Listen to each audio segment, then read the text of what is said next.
Sorry to interrupt. I'm gonna need to see some ID. ID. Now. Of course.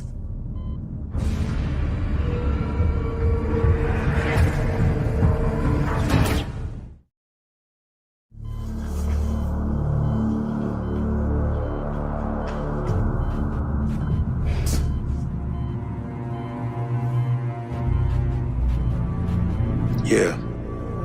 I got a body here you guys might be interested in. Hey yo! welcome to the Everything Is podcast, ladies and gentlemen. I am your host, CT Chidi Bang. I'm here with my tag team partner, Chris the Most High, joint ruler Ayatollah himself. What's good, fam? Bro, I'm gonna need to see some ID. ID goodness. Oh, brother, he's the funniest nigga ever right now, boy. Yeah, Stephen A. Smith, man. Listen, man, you know me, I'm not the biggest fan, but he cracks me up. I can't help but say this nigga cracks me up, bro. So, yeah, I figured I'll put that as the cold open because I forgot all about that. I was like, oh shit, it hit me. I'm like, yeah, he did have a guest appearance on General Hospital. Nah, we not no guests. We are recurring. My name he's come not up on on the show anymore. He was like recurring for a little bit. You know how soap operas. I'm not sure if you know. You might have a guest appearance, but it's not gonna be from like whole season. Like you might. He wasn't on there for a whole season. He's dead. They killed Bricks. They killed him off. They killed Bricks. I don't know for sure. I think they killed him. I mean, he might pull, but you know, soap operas. You know, he might. Oh, he didn't really die. They can bring him back if they want. You know. But yeah, we're gonna be talking today about Stephen A. Smith and Nick Wright's beef. You know, Chris is gonna put me on game for what's been going on because I've been following it like slightly, but I don't know the complete ins and outs of what's going on with them. And yeah, let's see who we think is right. Is Nick Wright? Does he have a point, or does Stephen A. Smith? Is he completely justified in the way he covers sports media? Well, I think so. So first and foremost, to give a little backstory, this all media hoopla. To Stephen A.'s point, people may have had some inklings or may have said something, maybe privately or maybe within their group chats. But to Stephen A.'s point, since he got paid, it's been niggas all over the place that have been shitting on the name that he had built up to get to where he's at. So like this isn't a fictional character. This isn't this isn't a wrestling name, right? This is like Stephen A. Smith is my name that I have, like my birth name. I built this up. My credibility is behind my name. Since he got paid, however what? Just like John Cena is his real name. You know, John Cena also has a regular life where he's a fellow human being, and then he hypes himself up when he's on screen. I think that's more akin to Stephen A. Smith. He will go and hype himself, like go over the top with his character on First Take and his his shows, the like. So that's what I see with Stephen A. Smith. But in this rare occasion of that person being a real person, when we have the crossover, right? Think of John Cena on Total Divas. When we saw the non-wrestler John Cena, that nigga bitch. He's a. So then you start to pay attention to what wrestlers have been saying previously. You know what I mean? So now now it's your choice to not believe into the character that's presented, but also to the man that is, because In this case, in the John Cena case, and the Stephen A. Smith case, when those lights are on, absolutely it's performative. But again, how I built my name up, how I got there, how it became marketable, reputable, it's due to the work that I put in. And nobody can discredit, just like Stephen A., nobody can discredit the work that Cena puts in. Nobody can discredit him being the first one in the gym, last one to leave, shaking everybody's hand, autographs, doing the make a wish. Yeah. He does it all for the company. He's the quintessential company man. As Stephen A has now put himself into that same realm for ESPN, and I think there is a real yin and yang to this story realistically, because there is a lot of adulation, there's a lot of praise, there's a lot of um, um, justifiable recognition, but there's also a lot of same justifiable disappointments with the rise and the pedestal that Stephen A represents right now.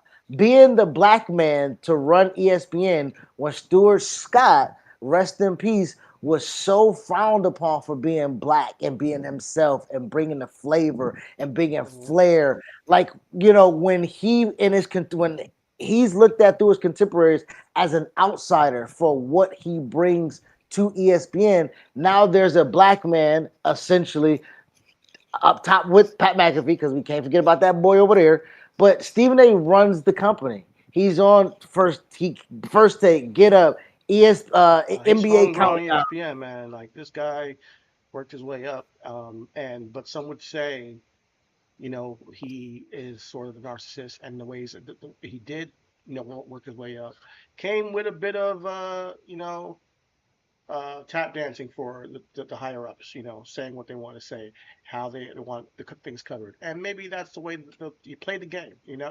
Freaking Triple H, He's always been a game he player. yeah, Yeah. he married the boss's daughter, bro. Like, and I'm not sure, so Stephen A. Smith is gonna play the game in the best way he can to put himself in the best position. He said it himself. I want people to do well. I just don't want them to do better than me. So with that mindset, you know who you're dealing with. You're dealing with a guy who looks at things a certain way. When it comes to this media landscape, it's more of a competitive thing for him. I mean, but why wouldn't it be when the thing that he has attached himself to, which is sports, has all like I, I listen to Dan But Levitard a lot, but but the I was sportsman, just about to bring him up. I'm about to say, but Dan Levitard, he doesn't nah, come we off don't as fuck out of competition. here.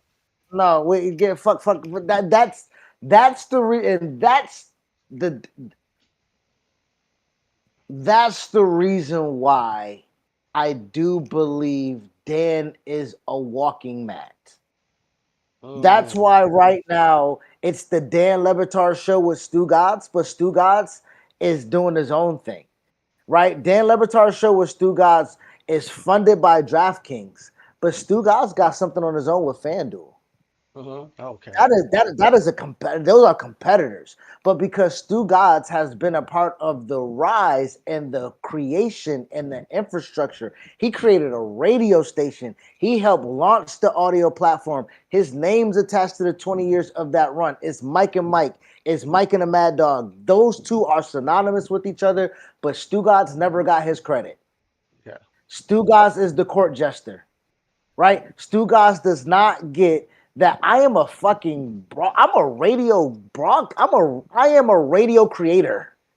I create ad revenues. I create marketing. I do that. Like he comes from that lineage of radio. So when things shifted, a part of him went missing, right?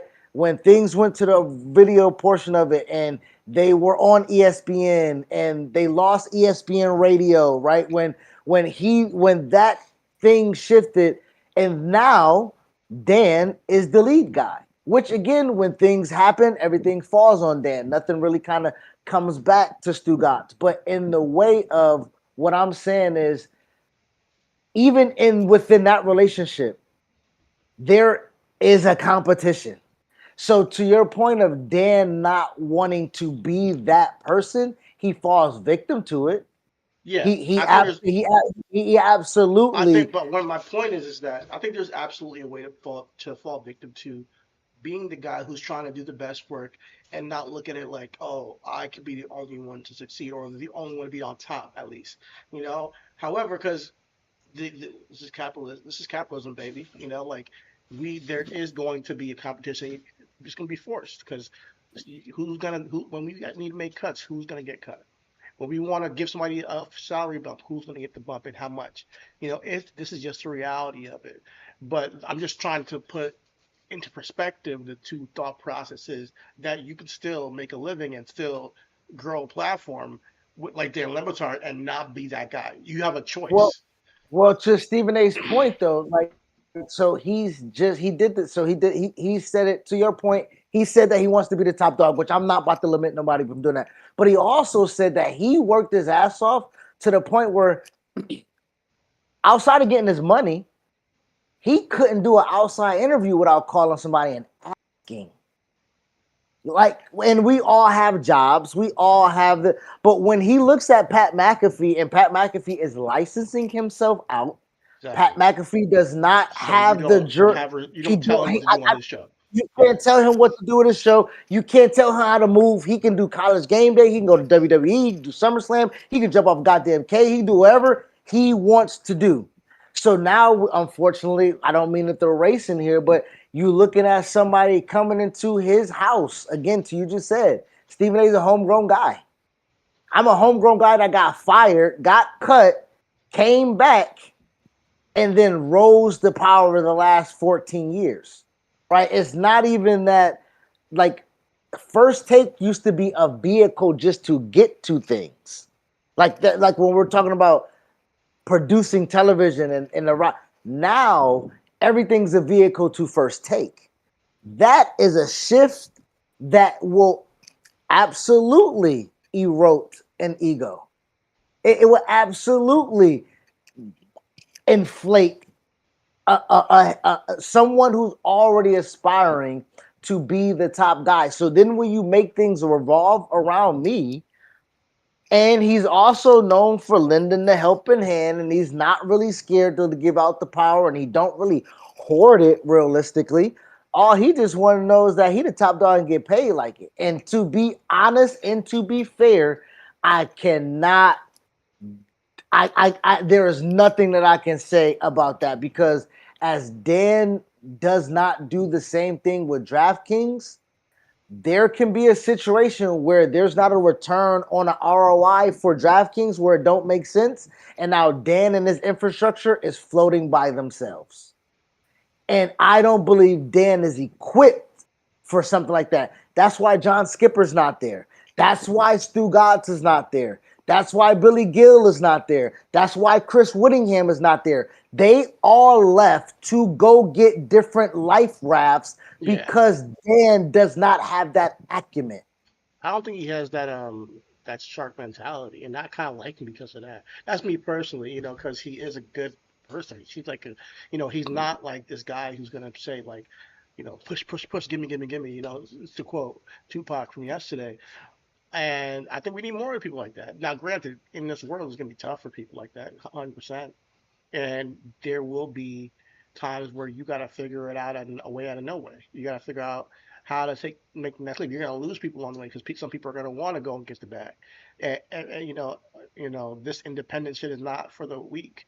It's not. And Pat McAfee, he's a savant. He's figured out a way to build something out of nothing, and now they're partnering with an independent uh, business in the Pat McAfee show, but Dan Lebatard could do the same, but he also has to continue to grow, and not to say that that I'm trying to even compare him to Pat McAfee, but I'm saying it's possible. It's possible that he can still find a way to continue to grow the Dan Lebatard show.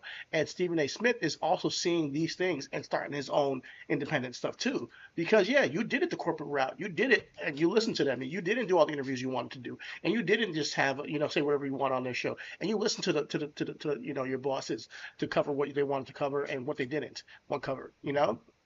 So now you abide by that rule, and yeah, you get your contract, and yeah, you're not going to have the freedom of the guy who came in on who built his own platform, who happens to be the biggest sports show outside of ESPN at the time, so it just happened to be the market shift. We went to independent media, and ESPN had to evolve. Them as an organization had to evolve and bring in Pat McAfee, or else you're gonna be in the Stone Age by yourself, and with Stephen A. And we're like, oh, we don't want to watch First Take. That's going to be your only like linchpin, which is the First Take and Stephen A. And which I'm not sure if that's enough.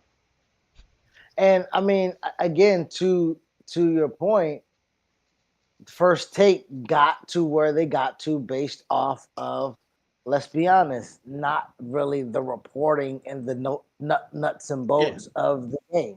They got into, and Dan, again, now we're talking about lamenting something. Dan laments Stephen A for how he transformed sports journalism. exactly. And to your point of the growth of Stephen A or the shrinkage of Stephen A, whichever one you want to talk about it, going through the route of being a journalist and then being a licensed columnist to give his opinion, he feels emboldened to do so. Like, so now in this day and age where everybody has the ability to do such a thing, including you and I, he legitimately had to go through a litany of tests to show that he's qualified to be a national columnist to give his opinion. So he comes at this also through a different lens of, y'all really not on my level to even talk how y'all talk. I give my, like, so when Jaylen Brown, back to that, when Jaylen Brown is speaking on Stephen A. Smith and saying he's creating an opinion where he's creating something out of thin air, um, he's telling Stephen A. to use his platform as a journalist. Stephen A. said, "Hey man, that was kindergarten to me. I graduated to first grade as a columnist. Then I graduated to be a pundit. Then I've graduated into now I am all encompassing. Whenever I want to go back into my bag of tricks, best believe I can become that."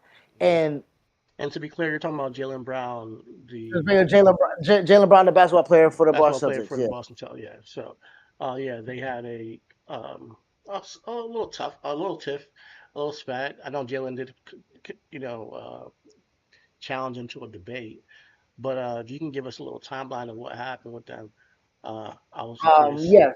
So the it started back when Jaylen Brown won the NBA championship in 2022. Him and the Boston Celtics, they finally won a championship in 2022. But previously, before then, there have been talks, rumors, again, sports television, of saying you need to trade one of the two of Jaylen Brown and Jason Tatum. You need to trade. Can you win with both Jaylen Brown and Jason Tatum?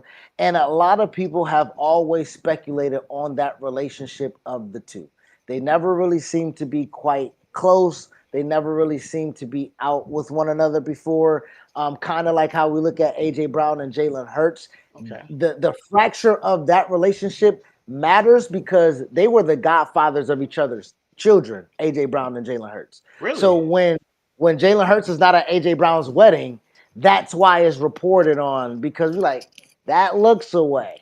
Yeah. You see what I'm saying? So It's with more than that idea, just, work issue now. Like it might be something personal behind it. so with that in mind, thank you for getting me there. With that in mind, this season, Jalen Brown played majority of the season without Jason Tatum. Jason Tatum tore his Achilles last year in the playoffs. He was scheduled to be all out of this year. And with that being said, the Boston Celtics and the media alike treated this year as a gap year, meaning go out there and hoop, brother. Just don't get hurt. We'll let the chips fall. But we not really planning to win. That is how it was That was perceived. the perceived of the Celtics That was after the last year, especially with after the Achilles tear for Jason Tatum. exactly. All right. And then we So get to this season, Jay, and Jaylen Brown balls, 40s, 50s, 30s, 40s, 50s. So he's coming out hooping. Nobody So with told the him the message. but that's always been again the notion of why there was a tiff in a relationship. Jaylen Brown never really had the opportunity to be quote unquote the guy, right? Never took all the shots, never took the last shots. Offense never ran through him. It was always off of whether can Jason get it, swing, it's on me, I'll go get it, right? But the offense, the creation, the team aesthetics, the future, if you can look at how they structure it, it was never really around 1A, 1B. It was 1-2. That is Who was how two? it was Jaylen Brown, essentially. Wow. Okay. But this is where the wrinkle comes in. Jaylen Brown wins the finals MVP when they win the championship. Jaylen Yeah. Brown wins the Over Tatum. conference finals MVP when they're going on the like. So Jaylen Brown again ain't really getting the memo that he's not. Not the guy. Fast forward, the Boston Celtics were projected to be like ninth, 10th, 11th, bottom of the Wait, barrel of the I Eastern know you. Conference. Maybe you told me this off camera, but the Olympics after the Oh shit! Yes. yeah. Oh, that is how. Okay, this is okay. This is how everything the narrative started. So sorry about that. After they win the championship, Jaylen Brown is left off the Olympic team. Right? After winning MVP. They after winning MVP, after winning the championship, and so not only was he left off the team, three of his teammates were on the United States team. Oh, Jason Tatum, of course, because of course, he's the guy. but Derek White and Drew Holiday. Right now, Before we move on, I gotta ask you, it, from your opinion, is that the way it should have been? no, From your opinion, is that okay? Is it fair? Is it like like or is it like there's some politics involved? politics, Okay. politics as usual, like Jay Z said. And Politics as so with usual. and so with that, thank you again for leading me there. When that happened, Stephen A. Smith was one of the people championing Jaylen Brown. Okay. That's not right. That ain't it. Grant Hill, director of USA Basketball, make it right for 2028. Matter of fact, if I'm Jaylen Brown, I don't even want to play for y'all in 2028.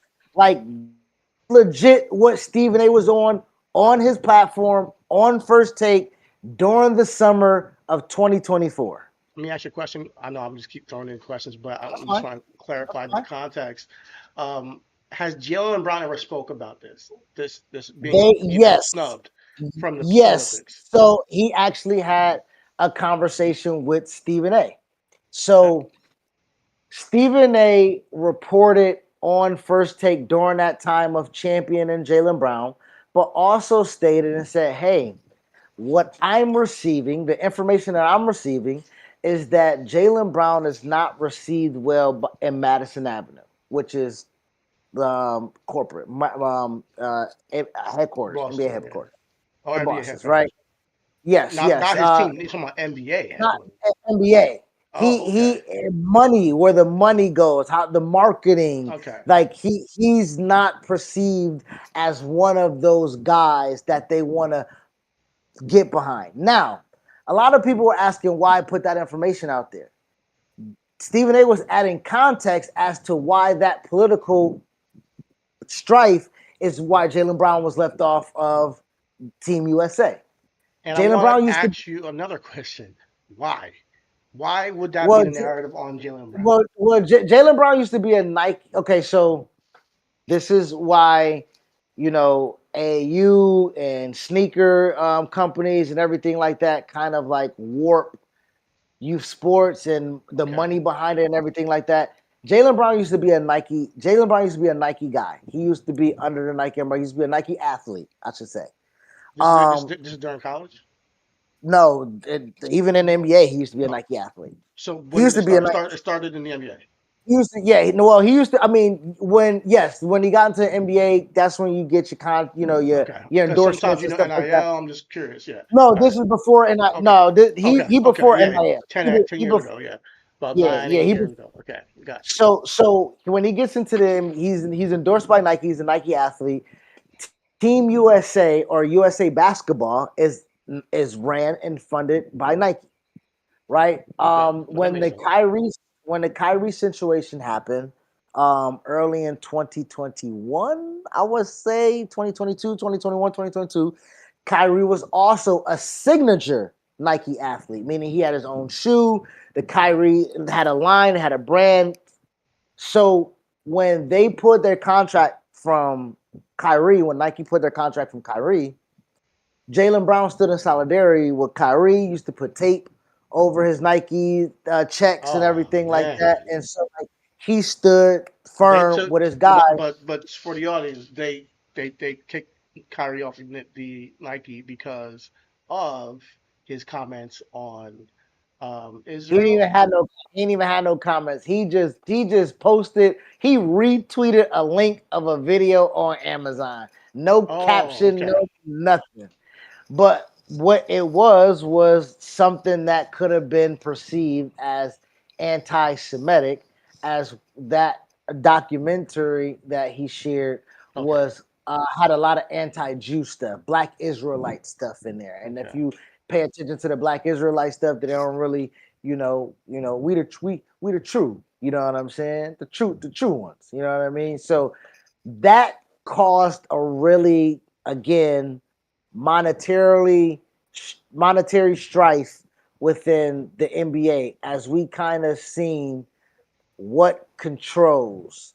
And if you pay attention, the narrative of Kyrie at that time was pushed by Stephen A. At that Yep. time. He was You know what I'm very saying? anti So Kyrie. Yeah. very anti Kyrie, which Stephen A has back. Stephen A has had retractions, Okay. right? And Kyrie is one of his biggest ones, and that's of recent months, where he's been on his own platform and he's been on ESPN, and he's called to, I apologize to Kyrie. He was ahead of his time, even when it came with the COVID vaccine, because that's what it really was. The Yeah. That was anti-Semitic. bad. Stephen A. Ain't dip his toe in that. It was the COVID stuff more so that he was Okay. That he had on a. Kyrie's back of back. Yeah, that's true. Yeah. So when But Jalen, Nike dropped him because of the documentary. Nike dropped him. Okay. Yeah, Nike dropped him because of that. Yeah, Nike dropped Got him you. because of that, and that was on the COVID stuff. You know what I'm saying? Hmm. So like, Nike was And like, "Come then on." Jalen starts putting tape on his Nikes when he's playing. Yeah, yeah. When All it's right. now, So all yeah, right. So he has a moral bone about, okay, I'm contracted to wear these Nikes out here, but I don't fucking support this what they did to Kyrie for his tweet. All right, I'm gonna go play, but I'm gonna put some tape over this. So I got just to show solidarity with Kyrie. absolutely. Okay. So with that being said, And that's why you think he left off with the yeah, Olympics? that was one of the reasons that Stephen A. brought to light. Stephen A. was one of the that also brought this. So this is not just like fan fiction, this is not just us, creating the narrative as podcasters. Stephen A. added some kind of validity as a journalist, because he said he received information that led him to that proclamation. Okay, so you Right? received information, and keep in mind, Jalen Brown's not no nothing, man. Jalen Brown is one of the what I see, one of the smartest guys in the NBA from what I've seen. He graduated from MIT. Am I correct? Graduated from Berkeley. From Berkeley, I excuse think me. he, but I think he did attend MIT He did attend for, MIT. Okay. yes, yes. And with that, I think that is something that I want to speak upon a little bit, because as he's been shown or seen or commented as a conscientious adult brother, as they call him, he does seem to miss the mark on some things, and Bomani Okay. called attention to it a bit. You know what I'm saying? Because he was managed by Antonio Brown at one point. You know what I'm saying? Yeah, He was, you I know what I mean? think He was around with that anybody who has Yeezy. strong opinions, I mean, you're gonna not be right 100% of the time because there's Absolutely, always a way absolutely. when you have a strong opinion to say, hey, yeah, this over here might be a little blind spot for you. This over here is more information or something to like, a rebuttal to what you're saying because there's always an opposite side to what you're saying. So I'm not surprised that he's a young cat. He's very intelligent. My point is that he's unproblematic, but for some reason they Yes. treat him like he's problematic. Well, Stephen A was trying not to. Stephen A was giving him game, and that's what he was trying to Okay. say. Okay. Hey, Jalen Brown, I'm letting you know that people who may talk to you in your face a certain type of way, or how these owners might be, or how your GM, or whatever the case may be, the reason why there's no Gatorade, the reason why it's no State Farm, the reason why it's not this or not that, is because they look at you as a threat because you're smart. That's what Stephen A said. Mm, That's what he said. What Jalen Brown had a problem with, he said, state your source.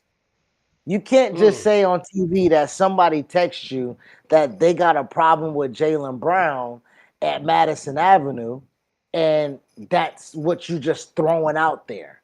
And Stephen A. Smith was like, "Hey, brother, I don't know if you know this or not, but I die before I give up my sources. That's what we do. I can't, I don't give away my sources. What I can tell you is that under great, if you extend me the credibility, under I can assure you that my information is good, right? They had a conversation. They spoke before. It's on Stephen A. Smith. It's on his channel on the Stephen A. Smith show. So that happened. They Young kind John of and quote Stephen A. Smith. unquote, yes, Okay. yes. And So this is that recent kind or was of a long time ago? this was within the last 2 years, Okay. within the Okay. last since Okay. since the Olympics, since Okay. since the first reporting. Okay. Because Stephen A. Smith, like he says, I'm always available. Gotcha. Jalen Brown, like you say, let's have a conversation. They did it on camera. Okay. So they've had that conversation. So for the past couple years or whatever, it's kind of been, they won a championship. The next year they went back to back.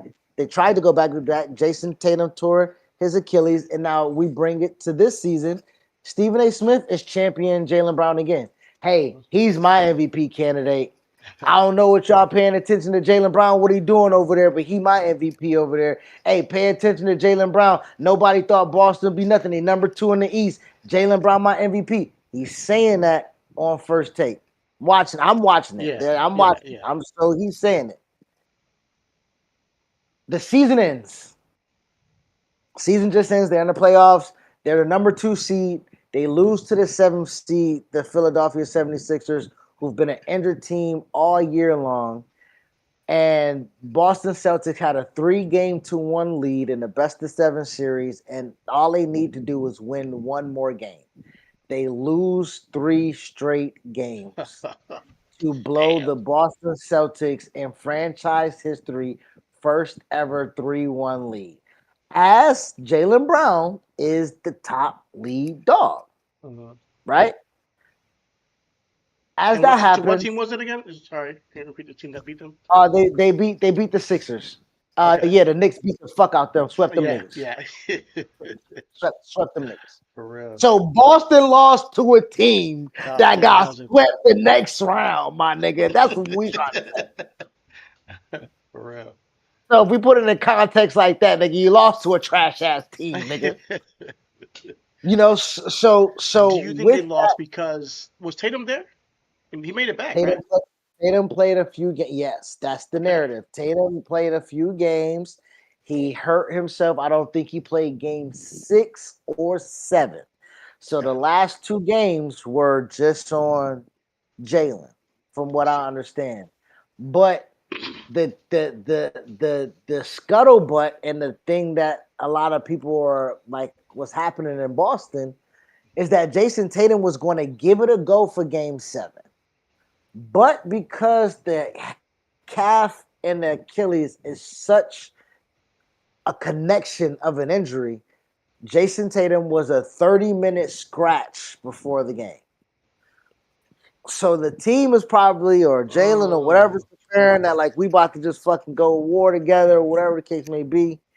Jason's not there. Fuck it, I'm Dolo. They lose the game, lose Game 7. I think about 2 days later, couldn't have been more than 2 days later or 3 days later, Jaylen Brown does his stream. He streams, he goes, he streams on Twitch or something like that. I'm not sure. I'm pretty sure on Twitch. Okay. He streams, and on his stream, he says, hey, let's just get into a chat. Let's just get into it. You know, I know it's disappointing and everything like this, and I'm paraphrasing. But, you know, the year that we had, it was probably my favorite year that I had in my career. You know, with all, you know, the face that you made is the face that the world made, my nigga. Like, Really? what are you talking about? So, to Stephen A's point, hey, bro, I get paid to talk about you. I don't get paid to talk to you. When that goes out, this is a producer thing. Producer goes to pretty sure Stephen A. Hey, we talking about this, Stephen A. Like, you goddamn right, we're talking about this. Mhm. So they talk about it.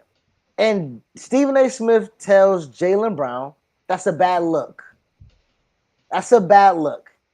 For you to have been a finals MVP, for you to have won a championship, for you to finally have gotten over a hump or whatever the case may be, and this season to where you lost the 3-1 lead, but you played all season without your best man, and you led the team in scoring, you had MVP candidacy, you say this is your favorite season? It's a bad look, bro. Is That's this his what's first time being a candidate for MVP? yes, absolutely. So my thing is, wouldn't that make sense that this is one of his favorite years? Because this is one of the first years he got to show who he is as a main guy. So with that being said, are you showing that you're a main guy for who? Your team or for other suitors? I think he just all he said was that it's one of my favorites. He's not saying that. I mean, he's showing that he's a main guy because he had to. It wasn't like he said, no, guys, make me a main guy, then did it. No, there was an injury, circumstances. You know, he went and did it, right? Then he goes on his Twitch and he's like, hey, guys, I had a really good year. And I'm happy that I had a really good year. I know we didn't get That's to true. finish it all off, but this is one of my favorite years because I got to really ball out. And I was an MVP candidate. I didn't win MVP, you know, but I was a candidate. And yeah, it's one of my favorite years. Maybe it's not a good look, but that's his truth, right? What's the big deal? That's just true. That is, and so with your point, you say that. What's the big deal? And you have a right to say that. I think Jaylen Brown has the right to feel that way. But I think in the content game of what we're speaking about, what ratings does Stephen A. Smith get by saying that? Yeah, exactly. He's not going to come out and say, yeah, Well, good job. well, you know, in He's what going to say, it's not a good look, in and you shouldn't have in said that. television, right? So, and I probably didn't do Stephen A. Smith justice. And I can get this is exactly what Stephen A. Smith said to Should I share your is this screen? it? I'm sharing it already. No, should I? Is it not shared? Oh yes, sir. Yeah. This is what still let me pause it, raise the volume, big screen, and Jaylen Brown responded on X when Stephen A said what he had to say, and this is what he had to say. As it pertains to this relationship with Jason Tatum, based off of what he said, this is his favorite year. You got knocked out in the first round. The Boston Celtics, one of the top 2 most storied franchises, if not the most storied franchise in the history of basketball annals, lost a 3-1 lead for the first time in its history, in its postseason history. And its star this season, and one of its top 2 preeminent stars over the last 7 years, goes on camera 24 hours after losing, not 6 months, not 8 months, not the next season, 24 hours after losing a 3-1 lead, and says this was his favorite year. 3 games at home. 3 games at home. Now, you can't do that. And oh, by the way, you want me to make it worse, Mike Wilbon? Kendrick Perkins just pointed out that Jason Tatum hasn't appeared on Jaylen Brown's program. You know where Jason Tatum was? Right here on First Take. Jason Tatum. So in other words, Jaylen Brown, Jason Tatum showed up on First Take before he showed up on your damn show. Ha! So he's been inflammatory, right? I will say he's been. And the quote above it, I didn't hear him say it, but he said, you should be quiet or else you're gonna get traded, something like that. Oh, sure. Oh, yeah. Let me. I think. Yeah. Let's continue the clip. Yes. Oh, okay. Let's continue that. All right, hold It's in there. It's in there. And then this is the stuff that just flying over your head. You think nobody notices that hasn't happened? You're saying it's the year that Jason Tatum was down with an Achilles tear is your favorite year? The year that Jason Tatum had to sit out. This closeout Game 7 because of the injury incurred in Game 6. That's your favorite year? The year that you lose 3-1. Of all the stars in the history of the Boston Celtics, you're the only one because you were driving the bus. Ain't nobody pointing to Jason Tatum. He was sitting. Right. He was sitting. He was in street clothes. You're the only one. The only star in the history of the Boston Celtics that ever lost a 3-1 lead and surrendered it, and that's your favorite year. Why? Because you and your teammates developed better chemistry and camaraderie? You understand what I'm saying? Because you overcame adversity? What happens? What's the remedy? Given all these things you're pointing out, I'm with you. Given all these things you're pointing out, I'm with you. That's why I brought up the whole trade thing again. What are you going to do about it? I don't mind, but what I'm saying is the first order of business is that he needs to be quiet and, like Big Perk said, go on vacation unless you're trying to get traded. Unless you're trying to get traded was what he said. And so if you want to keep it up, I got Jaylen Brown's response to that. Right here. Let's get into the good stuff. Last week I had an exchange online with Stephen A. Where he was vocal about what he thought I needed to do, and he also said some other things. So let's watch it together on screen chat. We can react to it together. This is just we're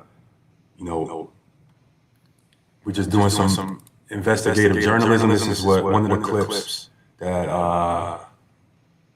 like Inception.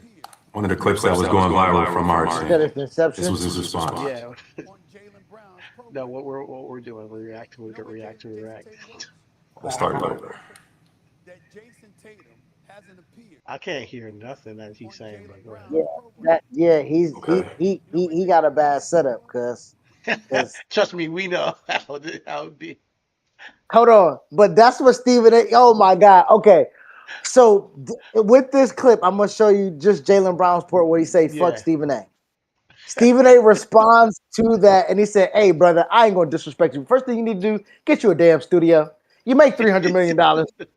Pay an engineer, get some better audio. If you're going to come into my game, be a bigger player." That was what he said as a first response. But Jaylen Brown has a fuck Stephen A. Smith person on here, and I think it's right at 3:30. 3:30. Here it is. See, this is where I got to pause again. See, this is a narrative that he's creating. This isn't journalism. This is him making his own opinion and formalizing about what I had to say on his platform. And this is why, respectfully, a lot of people say, fuck Stephen A. Because this is the type of stuff he does, and then he doesn't recognize it. But he's creating a narrative saying that the reason why I'm saying that I had my favorite season is because selfishly I had a best performing year. Not the fact that we outproved expectations, not the fact that everybody expected us to be nothing and we had to fight and we showed up and we competed every single day and we had to fight for every victory. Not the joy of watching our teammates grow or not the joy of watching guys who are unproven start to solidify themselves as well through leadership, through chemistry. Like, he maybe not doesn't understand that because maybe he's never had to fight for nothing in his life. Maybe anytime adversity is hit, he's rolled over or he's gave in. So he thinks it's the same thing as somebody who has little to no expectation and they stood up and they made a name for themselves. He may not understand that concept, and that's why he's pushing his narrative. But once again, this is what Stephen A. is using his platform for. Let's see what he finishes with. What happens? What's the remedy? Given all these things you're pointing out, I'm with you. But that's why I brought up the whole trade thing again. What are you going to do about it? I don't mind. But what I'm saying is the first order of business is that he needs to be quiet and like big. Let me stop right there. Did he just say I needed to be quiet? Be quiet for who? Man, fuck Stephen A. Stephen A, Stephen B, Stephen C. Like, my offer still stands. You want me to be quiet and stop streaming? Well, I want you to be quiet and get off these networks, because you're not using your platform to do real journalism. You're using your platform to use clickbait. You're using your Fuck Stephen A, Stephen B, Stephen C, my brother. Man. Okay, now yeah. I'm caught up a little bit. Well, there's more, but yeah, I get how this started. Yeah. So this is Stephen A's response to the fuck Stephen A. Now we're going to get to the part of now. This is where things change, right?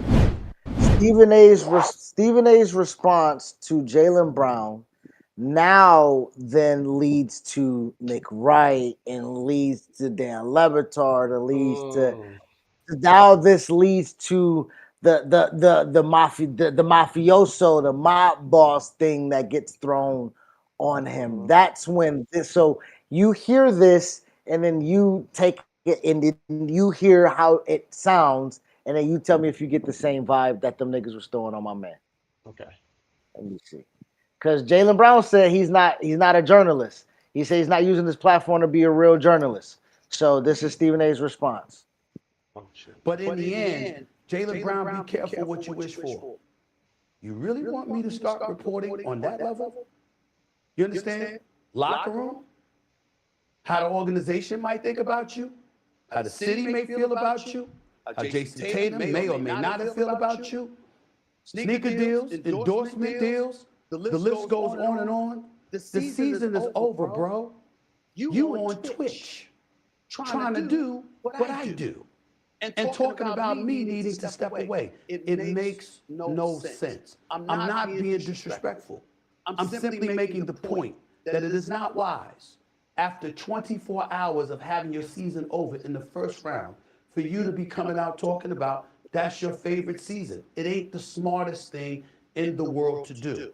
I wasn't trying to be disrespectful. I was trying to sit up there and look out by letting you know this is not a good look. It's not wise. That's all. And I would have respected Jaylen Brown more, Big Perk, Jay, had he come at y'all, had he come at everybody who said exactly what I was saying. But evidently, you understand, when you're talking about clickbait and all of that stuff, somebody told you one of the best ways to get it is to bring up my name. And that's what you did. So who's really looking for clickbait? Is it me or is it you? And obviously, you would think you wouldn't need it. $304 million, NBA player. You don't need it. What you doing it for? So I didn't hear a lot of venom. I didn't hear a lot of threat. I didn't hear a lot of. You're muted. Hello? Yeah. I hear you now, brother.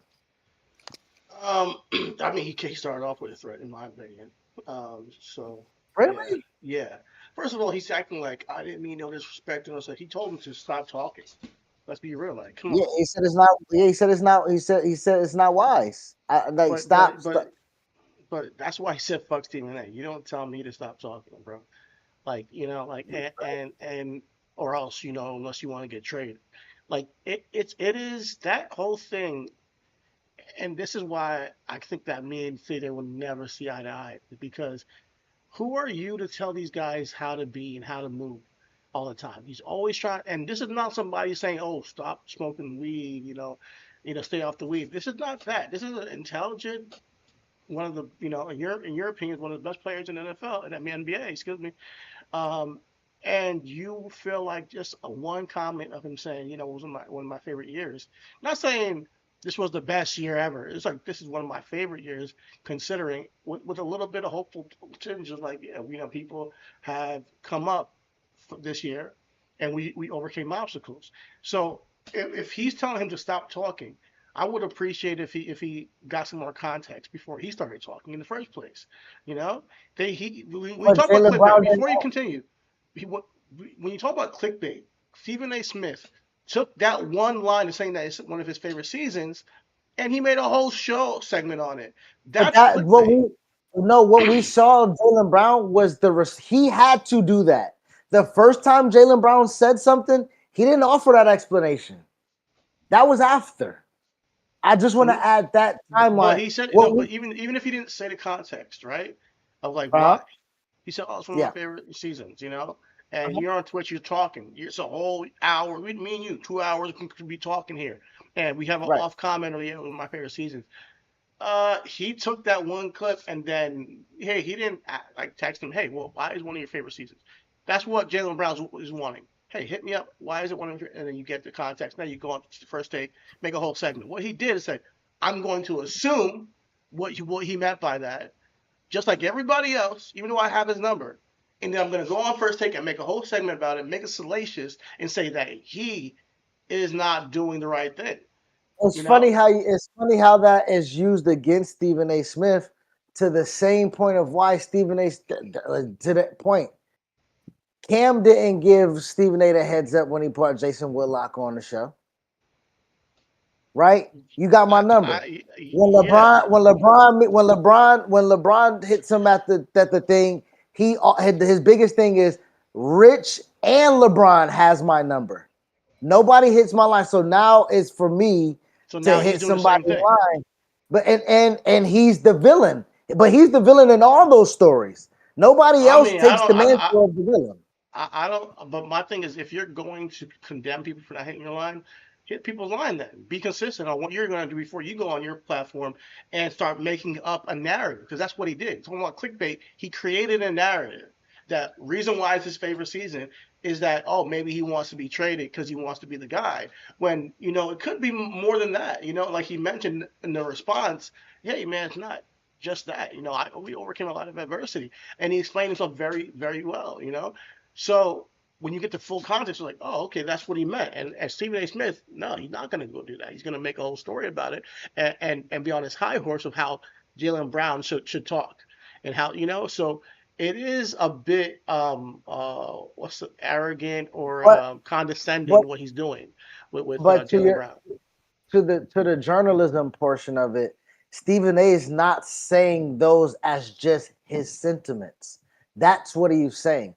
As Kendrick Perkins, who's also a former Boston Celtic player and champion, not of the same regime of Jalen Brown, but Kendrick Perkins, hey, we got a Boston Celtic group chat. That was not acceptable to us because, again, it's always been a Jason versus But Jalen thing internally that we've always kept in house. But they also could, in the group chat, invite them in and say, "Hey, what was that about?" And that's the thing. Like, this is now you're bringing their group chat to TV. So this is selling you're getting ratings up for this. So I do think I see where Jalen's pointing with this whole thing. And then when it comes to the whole mafioso thing, him saying that. You're trying to do what I do, He and just said, "Be are you careful what sure you you wish really want me? for." Yeah, yeah, you sure you really want me to do that? Nigga, that's a threat, bro. That's all of how people really feel about you. It is. It's saying, nah, I'm not gonna go text you and find out what you meant by that. What that's saying is, what I'm gonna do is find out stuff about you and bring it to TV. That's what he's like. I'm gonna do more salacious content if you want me to do that journalism. No, That's exactly well, what. well, okay. What would be salacious about the things that if Brad Stevens, hold on, this is hypothetical. Let me just land. If Brad Stevens, who's looking to get off they have $200-300 million people on their contracts right now, Jason Tatum and Jaylen Brown. That's not feasible. That you get damn near got $500 million and 2 players. One of these motherfuckers gotta go. Guess which one I'm keeping, Chidi?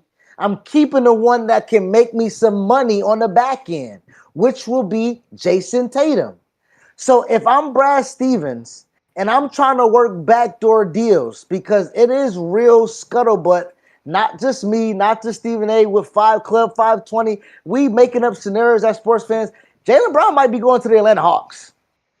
They got the cap space. They got roster space. They got the money. Jaylen Brown from Atlanta. It worked. They need a guy, right? Like, so Jaylen Brown can say front-facing things. Brad Stevens can say front-facing things. And as we know, journalism has the tinge of the dirty stuff.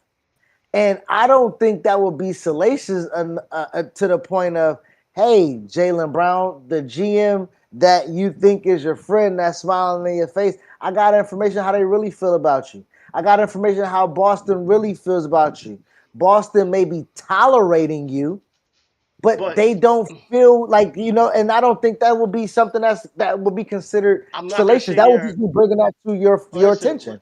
I'm not gonna be sitting here, and it is that's salacious, bro, because he doesn't have to do that. I'm not gonna sit here and act like Stephen A. Smith did not put a threat out. He just threatened the guy. Go back to the very beginning. Like, are you sure you want me to do that? That's not. He didn't build up huh? He don't build up equity by telling you previously. I've reported things that were considered salacious that we talked about on the back end. When I said that you were not on Team USA about how they really felt about you, that was considered salacious of throwing your name out, putting your business out there. Things that Team USA did not say or did not have a face or a voice to. So when I did that, and when I did my journalism, I did my reporting, and I brought something to your attention, you probably was wondering, why didn't you? Well, I'll let you know why. Now, you had a problem with me. We hashed that out. It's the same thing in my eyes. It's the same thing. I don't, me personally, I don't, and I understand this because it might be coming from the person that niggas don't like. It might be the tonality of what. That. It's the same thing. He just, listen, I'm just saying, he pretty much said, do you really want me to come out and tell how your relationship with Jason Tatum, how the people in Boston see you and feel about you? He made a list of things that he could talk about on his show and create more narratives. That's a threat. Now, granted, whether they be true or not, that's a threat. That is. Can you be threatened with the truth? Yes or no, Chidi?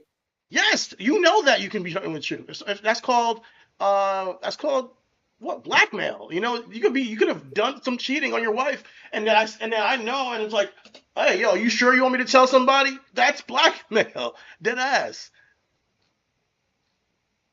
Y'all niggas, y'all be putting smut on my man name. That's your man. That's your man. I mean, I'm just saying. But I don't think that's like, smart. I think even you can see him saying that is a threat. I'm not saying that blackmail. I'm saying that if the truth can be used as a threat, it can be blackmail. That is it. Yes. That is exactly what blackmail is. So yeah, the truth can be used as a threat. So we and mind you, also, the truth through telephone, through Stephen A. spins his lens, might not be the truth. He might hear something, and yeah, I could take one sentence the owner said to me, and it might be, I could blow it up to when the owner didn't mean it quite the way he said it to me. It could be way lesser of a like, yeah, we're thinking about who we can keep on contract. We got a decision between Jaylen and Jason Tatum. I do think that Jason does offer something on the back end, but we're still discussing it. He can then be like, oh, they want to get rid of you. Like, that's exactly what he can then do, which is not necessarily the same sentiment. Well, Yes and no, because let's tie something in. Let's tie something in there. Let's use another Stephen A. centric thing that me and you've have previous conversations about that has been brought back up in the zeitgeist of how Stephen A. Smith reported on the Colin Kaepernick thing, right? And from Wait. Are we going? Are you before we get to that? Because I know that there's. You want to talk about that? I want to know if you want. I'm flowing right now. I'm flowing right now. I just want Because to. I know I'm Nick flowing right Wright. now. We haven't even got to the I'm Nick Wright shit. All fuck right, go Nick ahead. Wright. I'm flowing right now. When we're talking about disseminating information, when we're talking about a smear campaign, when we're talking about blackmail, when we're talking about it's not quite not reported that way. We didn't know to the extent of why Stephen A. Smith was so hard or harsh on Colin Kaepernick during that process of him trying to get back into the league. When we hear new information from another reportable, um, another Reputable source, source. reputable source of how messages can be brought to you and pushed as a narrative or supposed to be pushed as a narrative, but you might not take like so. And I'm speaking on Van Lathan. Van Lathan brought up and how he worked in TMZ and Rock Nation. To his point, he don't want to put it on Rock Nation that they were trying to get out a smear campaign on Colin Kaepernick. But as we listen to what people were saying, including Stephen A., it seemed to be a really harsh narrative being pushed on Colin Kaepernick. I don't compare those two, even though I kind of see those two in the same light. I have information, I'm reporting on it as such, and how that narrative is shaped is based on how I deliver that message. Stephen A. Smith has been incorporated with how that message was delivered with Colin Kaepernick. He was in the same with the Olympics, but the tonality was different with Jaylen Brown. And in this case right now, is totally kind of in the same ilk of the Colin Kaepernick with less reporting. So the Venn diagram of this is where I want to kind of construct the conversation and try to break down where do you then what is in the realm of what when we're talking about reporting and then because whatever's reported clearly doesn't want to be I want to be clear of what my stance is on the Jalen Brown situation. I think Stephen A. Smith can report on whatever he wants, but people are going to look at him the way they look at him because of how he goes about reporting on it, however they want. You know, I can't sit here and see him say that on live TV to Jalen Brown and say that's not a threat. Now, it doesn't mean that you can't go out there and still find the information out and put it out to the public. Like that's well, he's well in his right. I'm not saying you're an evil person for doing that. I'm saying that I'm not gonna say that's not a threat. no It's a I'm not threat. i'm not i'm not saying You know. what I'm just saying not even evil but what we're harping on with Stephen A and the Jaylen Brown thing is nobody gives him the credit for him championing the nigga and giving him Well, props no, and credit. that's a whole separate I conversation. know And but you're right. I it's do think he encompassing should. though. I think It's he should. encompassing. I think that should be brought up, and I think you're rightfully so. I do think that once somebody has a problem with something you say, and the first thing you do is say, "Well, I could say some other bad things about you," or about the situation, is like a little telling of like, nigga, like, why are you going to that route? He clarified how he meant, and then but what the thing where things I think where it turned is that he is very arrogant and very condescending in the way he talked about him in the first clip. He told him that he should be quiet. Like, don't tell another grown man to be quiet. That and Jalen Brown was very, very poised in how he explained everything, and he kept going, and then he's like, some people say fuck Stephen A. Smith. Once he said, "You told me to be quiet," it's fuck Stephen A. Smith now. And once he says fuck Stephen A. Smith, that gives the carte blanche to Stephen A. Smith to then bring more animosity. See, Stephen A. Smith's not going to be the type of guy who's going to be like, oh, okay, I see, I heard what he said. Let me clarify what he meant. So how was he? How was he supposed to? How was he supposed to say? How was he supposed to receive? Fuck Stephen. I'm not A. saying Smith? supposed to anything. I'm I'm saying just asking. I'm saying How what's would happening. you? How would you receive it with the power of knowledge? I'm just being human with the power of knowledge, and a guy once it's is fuck Stephen A. threatening Smith, me I'm giving to him a tell call me. directly. That's what I'm Okay. doing. I'm giving him a call directly. Like, oh, it's fuck Stephen A. Smith. Okay. But what Stephen A. Smith does, he does, oh, yeah, I got him. That's what he does. I got him. Now I got a segment for tomorrow. So I don't even got to, that's what he's doing. But to your point, to your point, if Jaylen Brown is as smart as we give him credit for, why do you give Steve what you mean for? He's smart. I think Jaylen Brown is smart enough to. Here's the thing. I think he's to smart line enough to. Stephen A's pocket with content because he did. I don't think he cares about that per se. He wants to debate this guy. He also wants to give his clear opinion about this guy. That's why he has a Twitch. He wants to talk. Jaylen Brown is smart enough to make content too. He's not just gonna be talking to the guy behind the scenes. No, he's gonna get on his Twitch and be like, all right, let me address this. That's what Jalen Brunson is doing. So on some level, he's like, all right, I'm going to use this as my content as well and launch my platform. But he also wants to have a debate. He challenged him to a one-on-one. But he kept it a buck on how he sees the man on his platform. So I think but he kept it a buck because he mentioned him and told him on the platform, and he felt like he's creating a narrative that's not true about his team and what he meant by being his favorite season. So he that's might where not know, but Jaylen Brown might not know what's true or not. That's what Stephen A. is telling but him it's about. not Do you want me about to report it or what's not? true Nigga, or I know not but you're right, and I'm not even debating that. What I'm trying to say is Jaylen Brown knows what's true about what he said in the first place, which is his favorite season because of overcoming adversity. And he, that's what he knows is true about what he meant when he said it, and that's what spurred on this entire thing.